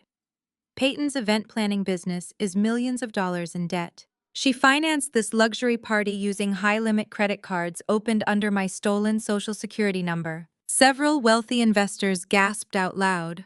One older man in a tailored tuxedo immediately set his drink down on a nearby cocktail table, looking visibly disgusted by the revelation. Donovan stepped directly in front of Peyton, sweating profusely as his fraudulent empire began to crumble before his very eyes. You have absolutely no proof of these insane accusations, Gwen. Get out of here before I call the local police myself. Kendrick adjusted his silver cufflinks, his lethal calculating smile returning in full force. We do not need to call the local police, Donovan. The federal government is already extremely well informed about your recent wire transfers. But since you explicitly mentioned proof, I think it is time we show your generous investors exactly what their hard-earned money is currently funding. Donovan lunged forward. His hands curled into tight fists, aiming directly for my shoulders to physically drag me out of the ballroom before I could speak another word. He was entirely consumed by desperate, reckless panic. Before his fingers could even graze the emerald silk of my dress, Kendrick moved. My brother-in-law stepped smoothly past Donovan, brushing off the older man's aggressive advance like a minor, insignificant inconvenience. Kendrick did not even look at him. Instead, he walked purposefully toward the massive audiovisual control podium situated at the edge of the grand stage. A panicked event coordinator in a headset tried to step in front of the soundboard, holding up her hands to stop him. Kendrick did not break his stride. He simply reached into his tailored suit jacket, pulled out a folded venue rental agreement, and slapped it onto the podium. He had rented the entire audiovisual setup under his own name and his own corporate credit card earlier that week, giving him exclusive, undeniable legal access to the control deck. The coordinator took one look at the legally binding contract and backed away, completely intimidated. Kendrick pulled a sleek silver tablet from his briefcase and plugged it directly into the main high-definition media port. The timing was absolutely flawless. The ballroom lights dimmed automatically, signaling the start of Peyton's highly anticipated promotional presentation. The wealthy investors turned their attention toward the gigantic LED screens flanking the main stage, expecting to see a glossy, highly produced montage of Peyton's luxury events. They expected to see a vision of unstoppable generational wealth. Instead, the massive screens flickered and cut to a blinding white background, displaying high-resolution legal documents. The live jazz quartet abruptly stopped playing, leaving the sprawling ballroom in a sudden, echoing silence. Kendrick grabbed the primary microphone from the podium.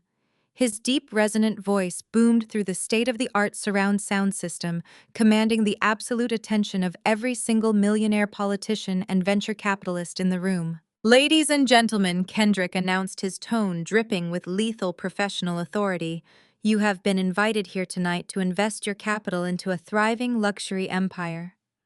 However, it is my professional and legal obligation to inform you that you are looking at a complete financial mirage." He tapped the screen of his tablet. The image on the massive projector zoomed in on the first document. It was the commercial loan agreement. "What you are looking at is a $1.5 million commercial loan secured entirely through forged signatures and stolen collateral," Kendrick explained, pointing toward the magnified text. "Peyton did not secure this funding through business acumen.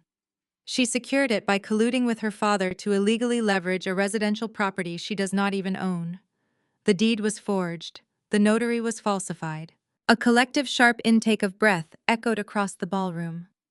The wealthy investors narrowed their eyes, staring up at the damning evidence glowing above them.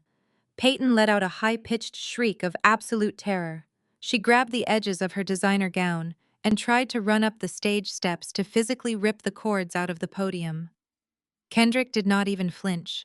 He simply shifted his broad shoulders, blocking her path completely, like an immovable wall of justice. Peyton crashed against his chest and stumbled backward, her carefully styled hair falling wildly around her face. Kendrick swiped his tablet again. The screens transitioned with a sharp flash. Now the projectors displayed the stolen credit card statements. "If you are wondering where your investment capital is going tonight, please direct your attention to these high-limit accounts." Kendrick continued speaking over Peyton's frantic screams. These accounts show over $80,000 in delinquent debt, completely maxed out to pay for the caviar and vintage champagne you are currently enjoying. But the most important detail is the name on the account. Peyton is an authorized user, but the social security number attached to these massive debts belongs entirely to her sister Gwen. This is textbook aggravated identity theft. Your investment money will not fund business growth tonight. It will merely plug the holes of a sinking fraudulent ship before the federal government seizes their remaining assets. Sylvia was hyperventilating near the buffet table. She grabbed the arm of a prominent real estate mogul, desperately trying to laugh off the presentation as a cruel prank. The mogul looked at her with pure, unadulterated disgust and forcefully yanked his arm out of her grasp. He immediately signaled for his associates to gather their coats. But Kendrick was not finished. He swiped the screen one final time. The massive projectors illuminated with the most horrifying evidence of all. It was the encrypted email chain between Peyton and the anonymous tip line. When you commit federal bank fraud, you have to silence the witnesses. Kendrick's voice echoed with dark, righteous fury. To ensure her sister could not expose this financial racketeering, Peyton orchestrated a fake anonymous tip to the state nursing board. Read the screen, ladies and gentlemen.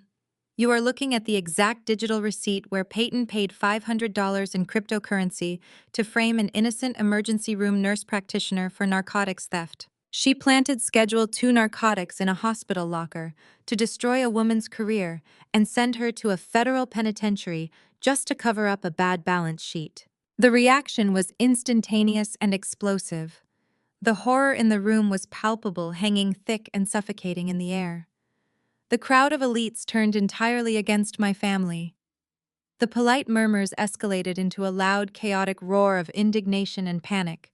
These were smart, wealthy people, and they realized instantly that they were standing in the dead center of a massive radioactive federal crime scene. A city councilman turned on his heel and walked swiftly toward the exit, shouting into his phone to his legal team. Tech tycoons physically backed away from Donovan, creating a wide, empty circle around my family, as if they were actively contagious. Donovan realized his entire world was collapsing in real time. The walls were closing in on him, suffocating his ego and his fraudulent empire. His face turned a terrifying, blistering shade of beet red. The veins in his neck bulged aggressively against the collar of his expensive tuxedo. He lost whatever shred of sanity and composure he had left. He pointed a shaking, furious finger directly at me, his eyes wide with absolute manic desperation. "It is a lie," Donovan yelled at the top of his lungs, his voice cracking hysterically over the chaotic noise of the fleeing guests. "Do not look at those screens. Do not listen to him. She is a psychotic hacker. She fabricated all of this because she is a jealous, deranged failure." The echo of Donovan's desperate, unhinged scream bounced off the crystal chandeliers of the Oak Ridge Country Club. I stood perfectly still, letting his frantic lie hang in the heavy air of the ballroom. Not a single person in that room believed him. Wealthy investors are not fools. They know the difference between a deranged outburst and irrefutable digital federal evidence. The city councilman, who had been making his exit, paused by the heavy mahogany doors, instructing his private security detail to hold his car. He was staying to watch the crash. Peyton realized her father was failing to contain the radioactive fallout. Her breath hitched in ragged, chaotic gasps. Her eyes darted wildly around the room, taking in the disgusted faces of the elite socialites she had spent years desperately trying to impress. The event coordinators she had screamed at earlier were now actively unplugging the venue, uplighting loudly declaring that the party was officially canceled due to non-payment. Her fake luxury empire was burning to ashes right in front of her. Peyton spun around her silk designer dress, twisting around her ankles. She lunged toward the one person who had always provided a shield of absolute legal invincibility. She grabbed the lapels of Kendrick's custom-tailored suit, her perfectly manicured fingernails digging into the expensive wool fabric. "Kendrick, do something!" Peyton screamed, her voice cracking with absolute hysteria. "You are a corporate attorney. Sue her. Sue her for defamation and slander. Serve her with a gag order right now and force the club security to throw her out of this building." Tell these investors she is lying and that our business is completely solvent. Kendrick did not move a single muscle to comfort her. He did not place his hands on her waist to steady her trembling frame. He simply looked down at the woman he had married, his dark eyes entirely devoid of any remaining affection or loyalty. The brilliant self-made African-American lawyer had spent years tolerating her family's covert racism, their blatant entitlement, and her own catastrophic financial recklessness. He had quietly gathered every single receipt, every misdirected invoice, and every forged signature.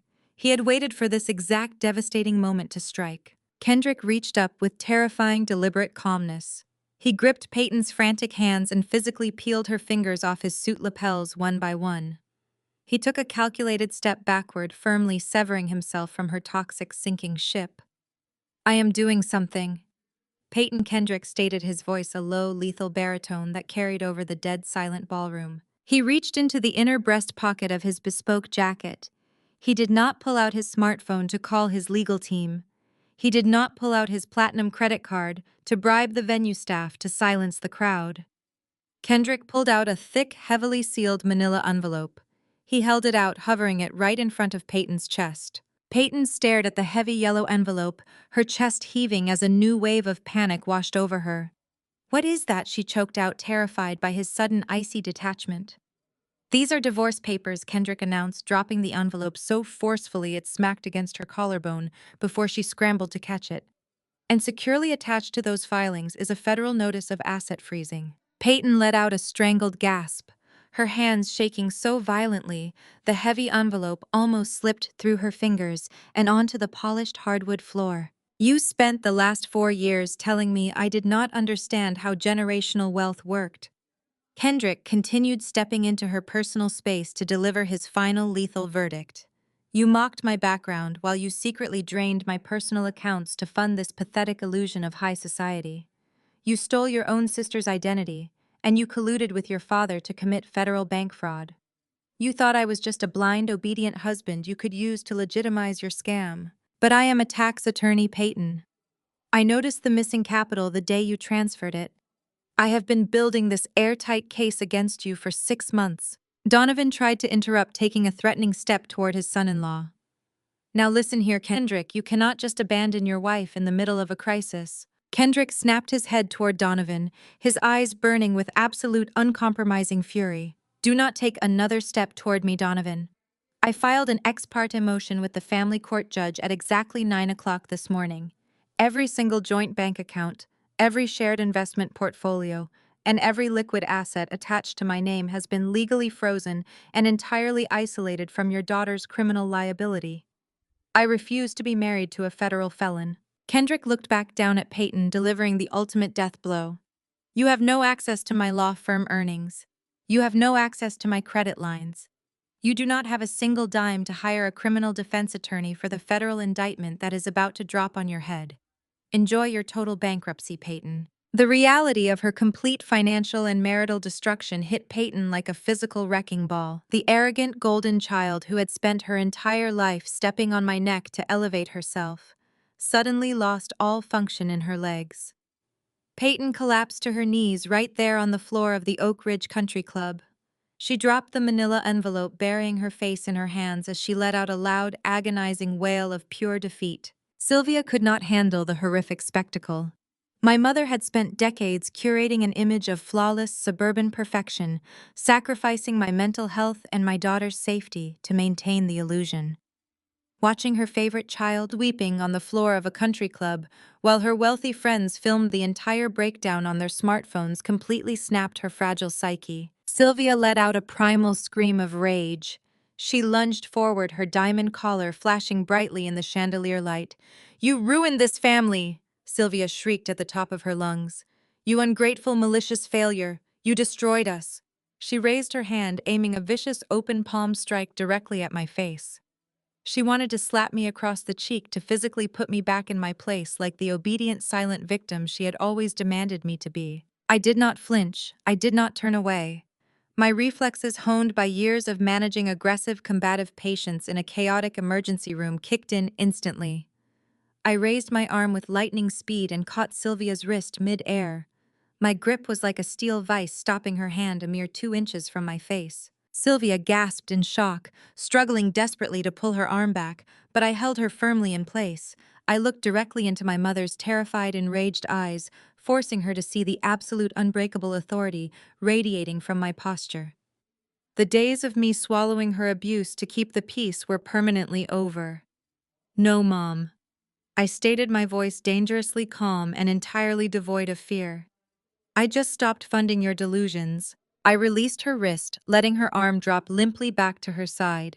Sylvia stumbled backward, clutching her hand against her chest, as if the sheer force of my refusal had physically burned her skin. She looked around the cavernous ballroom, her eyes darting from the disgusted expressions of her former high society friends to the cold, unyielding face of her son-in-law.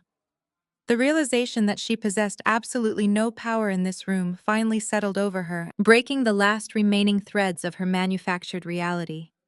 She sank into a nearby velvet chair, burying her face in her hands and letting out a string of pathetic, defeated sobs. Nobody moved to comfort her. I turned my attention away from my mother and locked eyes with Donovan. My father was not crying. He was calculating. I watched his gaze shift frantically from the giant projector screens displaying his forged loan documents to the mass exodus of the millionaire investors he had spent months desperately courting. His entire fraudulent empire was vaporizing before his eyes, but unlike Sylvia or Peyton, Donovan fully understood the severe legal ramifications of the evidence Kendrick had just broadcast. He knew the Internal Revenue Service did not negotiate with identity thieves. He knew the commercial bank would be freezing his assets the second they opened for business the next morning. The instinct for self-preservation overrode every single ounce of familial loyalty Donovan possessed. He looked at Peyton, who was still kneeling on the hardwood floor clutching her divorce papers, and he made a cold, instantaneous decision. He was going to abandon his golden child to save himself. Donovan spun around, turning his back on his wife and his favorite daughter without a single word of comfort or warning. He bolted toward the heavy brass-hinged service doors, located at the far end of the grand ballroom. He was moving with a frantic, chaotic speed, shoving past bewildered waiters and knocking over a towering display of crystal champagne flutes in his desperate bid for the exit. He intended to slip out through the country club kitchens, reach his rented limousine, and make a run for the nearest international airport before the federal warrants could be fully executed. Peyton saw him running. She scrambled up from the floor, the silk of her designer gown ripping as she tripped over her own stilettos. "Dad, wait!" Peyton shrieked, her voice tearing painfully through her throat as she desperately tried to follow him. "Do not leave me here alone. Dad, you have to help me. You promised me the money was secure. You said we were untouchable." Donovan did not even look back over his shoulder. He shoved a heavy catering cart out of his way, sending plates and silverware crashing to the floor in a deafening clatter. His eyes were fixed entirely on the red illuminated exit sign above the service doors. He reached out his trembling hands, grasping the brass crash bar of the double doors. He threw his entire body weight forward, fully expecting the doors to swing open into the quiet, empty hallway of the service kitchen so he could vanish into the night. The doors did not open. They were shoved violently backward from the other side, hitting Donovan with a brutal, unforgiving force that sent him stumbling backward onto the polished dance floor. Through the massive floor-to-ceiling glass windows lining the perimeter of the ballroom, a brilliant, blinding symphony of flashing red and blue lights suddenly erupted. The harsh strobe lights cut through the falling snow outside, painting the luxurious interior of the country club in the unmistakable, terrifying colors of an absolute federal raid. The main mahogany doors at the front of the ballroom burst open simultaneously, with the service doors at the back. The heavy thud of tactical boots hit the hardwood floors in perfect synchronization. A dozen federal agents stormed into the grand space wearing heavy tactical vests, with the bright yellow letters IRS Criminal Investigation emblazoned across their backs. They were flanked by a heavily armed detachment of local Chicago police officers who immediately moved to secure every possible exit point in the building, blocking any chance of escape. The remaining wealthy guests gasped, flattening themselves against the walls as the federal strike team moved with swift, terrifying efficiency. The jazz quartet completely abandoned their instruments, raising their hands in the air as the officers swept through the room in a highly coordinated tactical formation. A tall, broad-shouldered man, with a silver badge hanging from a thick chain around his neck, stepped through the front doors. It was Special Agent Miller, the seasoned investigator Kendrick and I had met with at the federal building just days prior. His eyes swept the chaotic ballroom, quickly bypassing the terrified socialites and locking directly onto his primary targets with laser focus. Agent Miller marched straight across the dance floor, signaling for two of his tactical officers to follow him. He did not look at me. He did not look at Kendrick. He maintained a wall of absolute professional detachment as he approached the center of the room. Peyton backed away, holding her hands up defensively, as the armed federal agents surrounded her. She looked wildly from the officers to Kendrick, her mouth opening and closing in a silent, hyperventilating panic. Donovan was still lying on the floor near the service doors, breathing heavily, completely surrounded by a perimeter of local police officers who were watching his every twitch. Agent Miller stopped directly in front of Peyton. He pulled a folded legal warrant from the pocket of his tactical vest and held it up with grim, uncompromising authority. Donovan and Peyton. Agent Miller's voice boomed across the silent, shell-shocked ballroom, carrying the absolute weight of the United States federal government. You are both under arrest. We are executing federal warrants for wire fraud, identity theft, and bank fraud. No, Peyton wailed, her voice cracking as a female officer firmly grabbed her arms and pulled them behind her back. This is a mistake. I am a luxury event planner. I do not know anything about bank fraud. My sister is a drug addict. She set me up. You have the right to remain silent. Agent Miller continued, completely ignoring her frantic, hysterical lies. Anything you say can and will be used against you in a court of law. Two officers hauled Donovan up from the floor, forcibly turning him around and pinning his arms behind his back. The arrogant patriarch who had spent his entire life belittling my career, stealing my assets, and treating my daughter like garbage was now weeping openly, begging the officers not to put handcuffs on him in front of his elite country club friends. The heavy steel cuffs clicked shut around Peyton's wrists. A second later, an identical sharp metallic snap echoed from the back of the room as Donovan was secured. The sound rang out loudly over the silent, terrified ballroom, signaling the absolute, irrevocable end of their fraudulent empire. As the sound of the handcuffs echoed through the ballroom, the reality of the situation finally pierced Sylvia's meticulously crafted delusion. Her husband was pinned against a catering table by local police. Her favorite daughter was violently sobbing while a federal agent read her Miranda rights. The perfect, untouchable suburban dynasty she had built was actively being dismantled in front of the very millionaires she had spent years desperately trying to impress. Two female police officers approached Sylvia. She backed away, her hands raised in defense, her diamond necklace catching the harsh blue and red lights flashing through the sprawling glass windows. No, do not touch me. I am a victim here. My husband handles all the finances. I do not know anything about bank fraud. Sylvia shrieked, her voice cracking in a high, pathetic pitch. The officers ignored her frantic protests, swiftly grabbing her wrists and securing them behind her back with a sharp, unforgiving click. The physical restraint broke Sylvia completely. She sank to her knees right there on the polished dance floor, the heavy fabric of her sequined gown pooling around her legs. Her eyes darted wildly around the room until they locked onto me. The arrogant, sadistic matriarch who had forced me to scrub her baseboards with bleach just hours ago vanished entirely. In her place was a terrified, sniveling coward desperate for a lifeline. Gwen, please. Sylvia wailed, tears streaming down her carefully contoured face, smearing her expensive makeup into dark, ugly streaks. Tell them it is a massive misunderstanding. Gwen, you know the hospital board administrators. Tell them we are good people. Please, we are your blood. We are family. I looked down at the woman who had birthed me. I felt absolutely nothing. No pity, no remorse, no lingering, desperate child clinging to the hope of a mother's love. The fire she had started to burn my life to ashes had only forged me into something entirely unbreakable. The years of emotional manipulation, the constant comparisons to my sister, the blatant financial exploitation, it all evaporated in the face of her current pathetic display. I took a slow, deliberate step forward, the emerald silk of my dress swishing softly against the floor. I stood over my mother, looking down at her weeping, trembling form. The entire ballroom held its breath, waiting for my response. The wealthy investors, the catering staff, and the heavily armed federal agents all watched in dead silence. When you forced my daughter to freeze at a bus stop on Christmas, you proved we aren't family, I stated, my voice echoing with a cold, terrifying clarity that reached every single corner of the sprawling room. You chose a dinner party aesthetic over your own granddaughter's basic safety.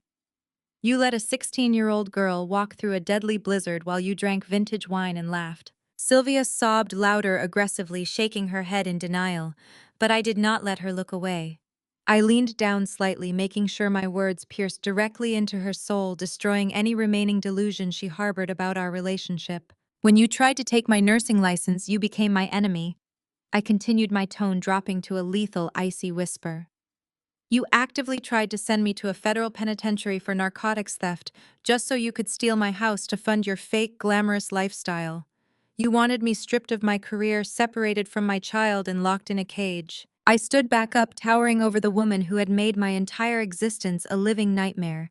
You wanted me to stay in the dark, freezing basement where I belong, I said, throwing her exact malicious words from earlier that evening right back into her face. Well, enjoy your new accommodations, Mom. It's a federal prison cell and the heating is just as bad. A vicious, guttural scream ripped through the air. Peyton was thrashing wildly against the iron grip of the federal agents holding her arms. Her face was twisted into a mask of pure, unadulterated hatred.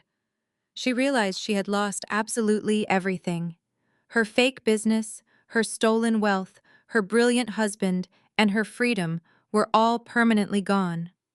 But the golden child wanted to make absolutely certain. She dragged me down into the abyss alongside her. You think you won, you glorified maid!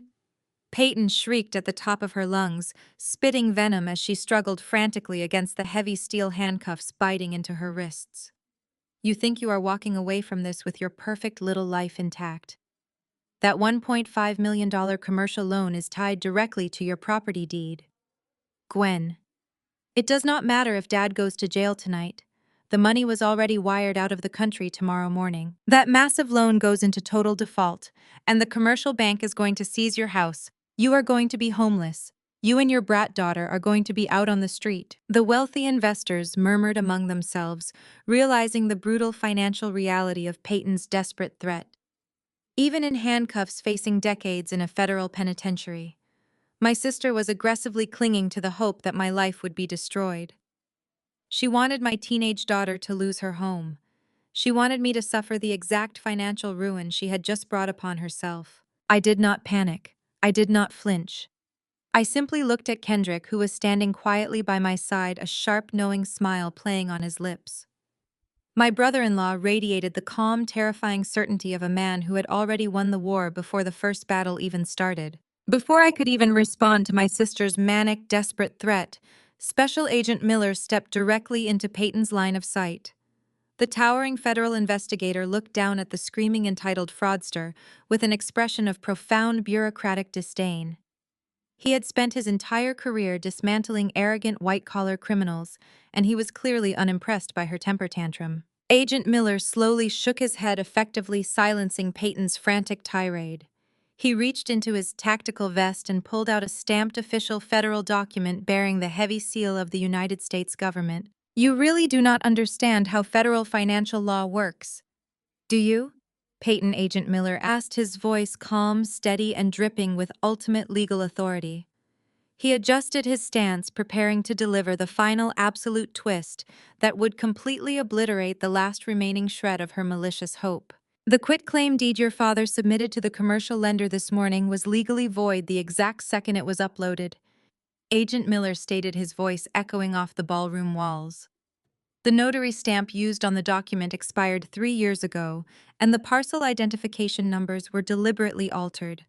That means the $1.5 million commercial loan is completely nullified. The bank fraud department officially reversed the pending offshore wire transfer exactly 12 minutes ago. Your accounts are at zero, Peyton. The bank will not be seizing the Elm Street property because the debt legally does not exist. Peyton let out a strangled, breathless gasp.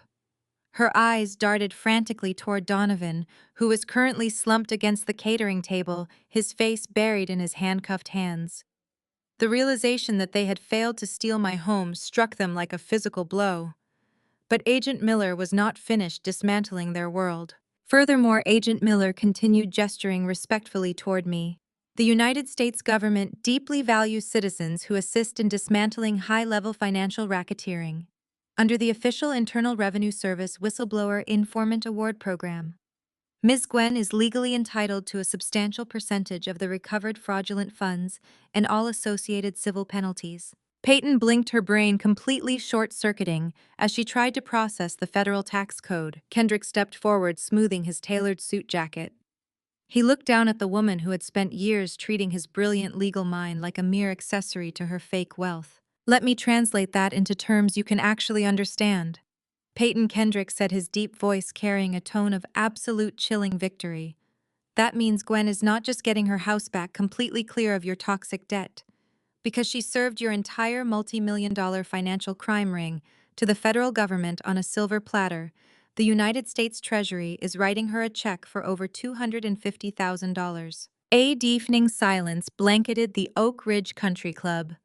The wealthy investors who had lingered to watch the spectacle began to whisper among themselves, looking at me not as a disgraced unemployed nurse, but as a ruthless tactician who had flawlessly outmaneuvered a den of thieves. Sylvia let out a gut-wrenching wail, her entire body shaking as she realized the magnitude of their failure. Donovan dropped to his knees alongside his golden child. Their insurmountable greed had not ruined me. It had directly funded my massive new fortune.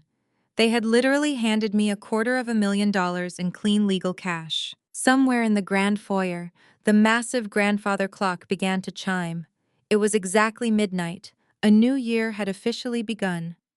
The local police officers grabbed my parents and my sister by their arms, hauling them roughly to their feet. I stood beside Kendrick, my emerald green gown, catching the flashing red and blue lights, reflecting through the glass windows, as the officers dragged my weeping, completely broken family out into the freezing Chicago snow and shoved them into the back of the waiting police cruisers. 6 months later, the federal justice system had finished entirely chewing up and spitting out what remained of my toxic family. Donovan was the first to face the judge.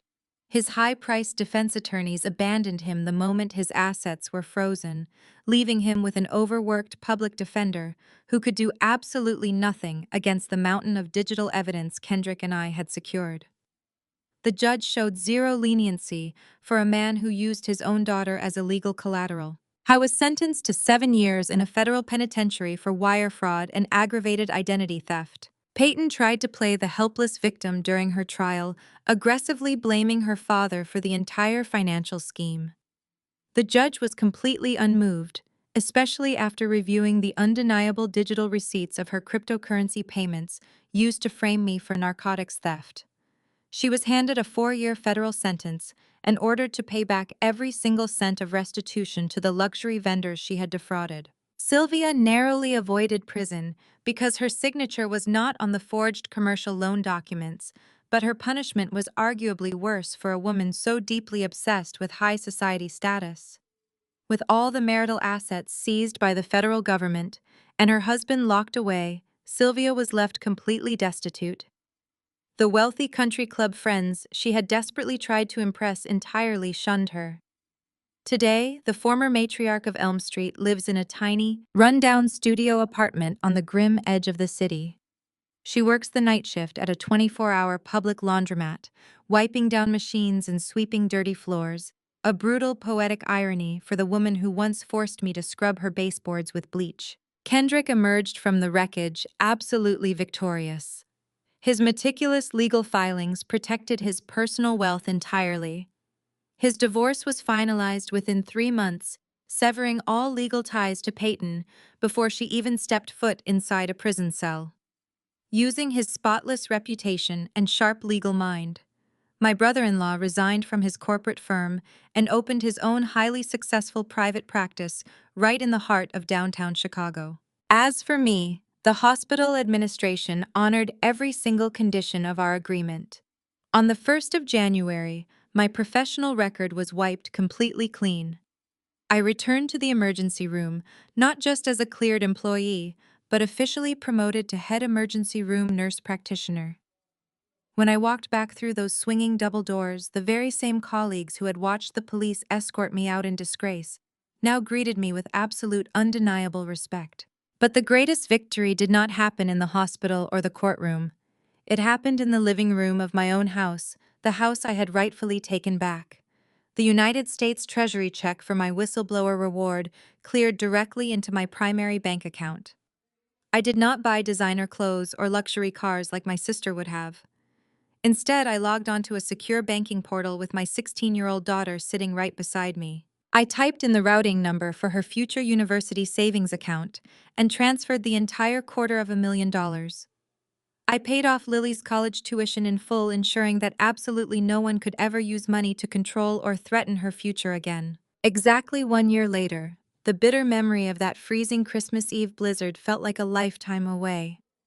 Our home at 402 Elm Street was radiating with heat, filled with the rich scents of roasted garlic, fresh pine, and warm cinnamon. I stood in my beautifully renovated kitchen, wearing a comfortable cashmere sweater, watching Lily arrange silverware around our massive custom-built dining room table. The table was absolutely laden with food, a massive holiday feast of glazed ham-roasted vegetables and freshly baked bread. Lily was laughing brightly at a comedy special playing on the television in the background. Her face was glowing with a carefree, unshakable security that she had never truly experienced, while my parents and sister were pulling the strings of our lives. The sharp, cheerful chime of the front doorbell rang through the house. Lily did not hesitate or look to me for permission. She sprinted across the polished hardwood floor and threw the heavy oak door open. Kendrick stood on the front porch, shaking a light dusting of fresh Chicago snow from his tailored wool overcoat. My brilliant, highly successful brother-in-law smiled broadly, his dark eyes crinkling with genuine joy. He held up a chilled bottle of premium sparkling cider in one hand and a massive stack of beautifully wrapped gifts in the other. He stepped over the threshold, pulling Lily into a warm, fierce embrace. Kendrick had entirely dropped the cold, calculated armor he used to dismantle my sister's fraudulent financial empire. Tonight, he was not the ruthless corporate tax attorney. He was just family. He was the deeply protective, fiercely loyal uncle who had stood by us when our own blood had thrown us out into the freezing storm. We spent the entire evening gathered around the roaring fireplace, clinking our crystal glasses together and celebrating the absolute triumph of our newfound freedom.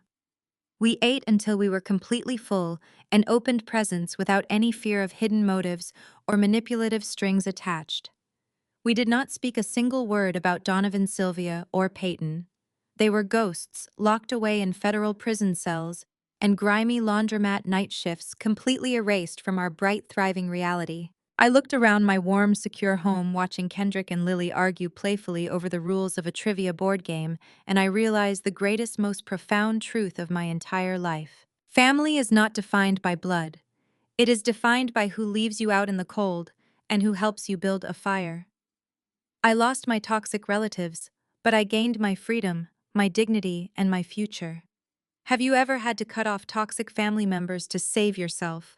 Let me know your story in the comments, and remember to subscribe for more stories of surviving and thriving.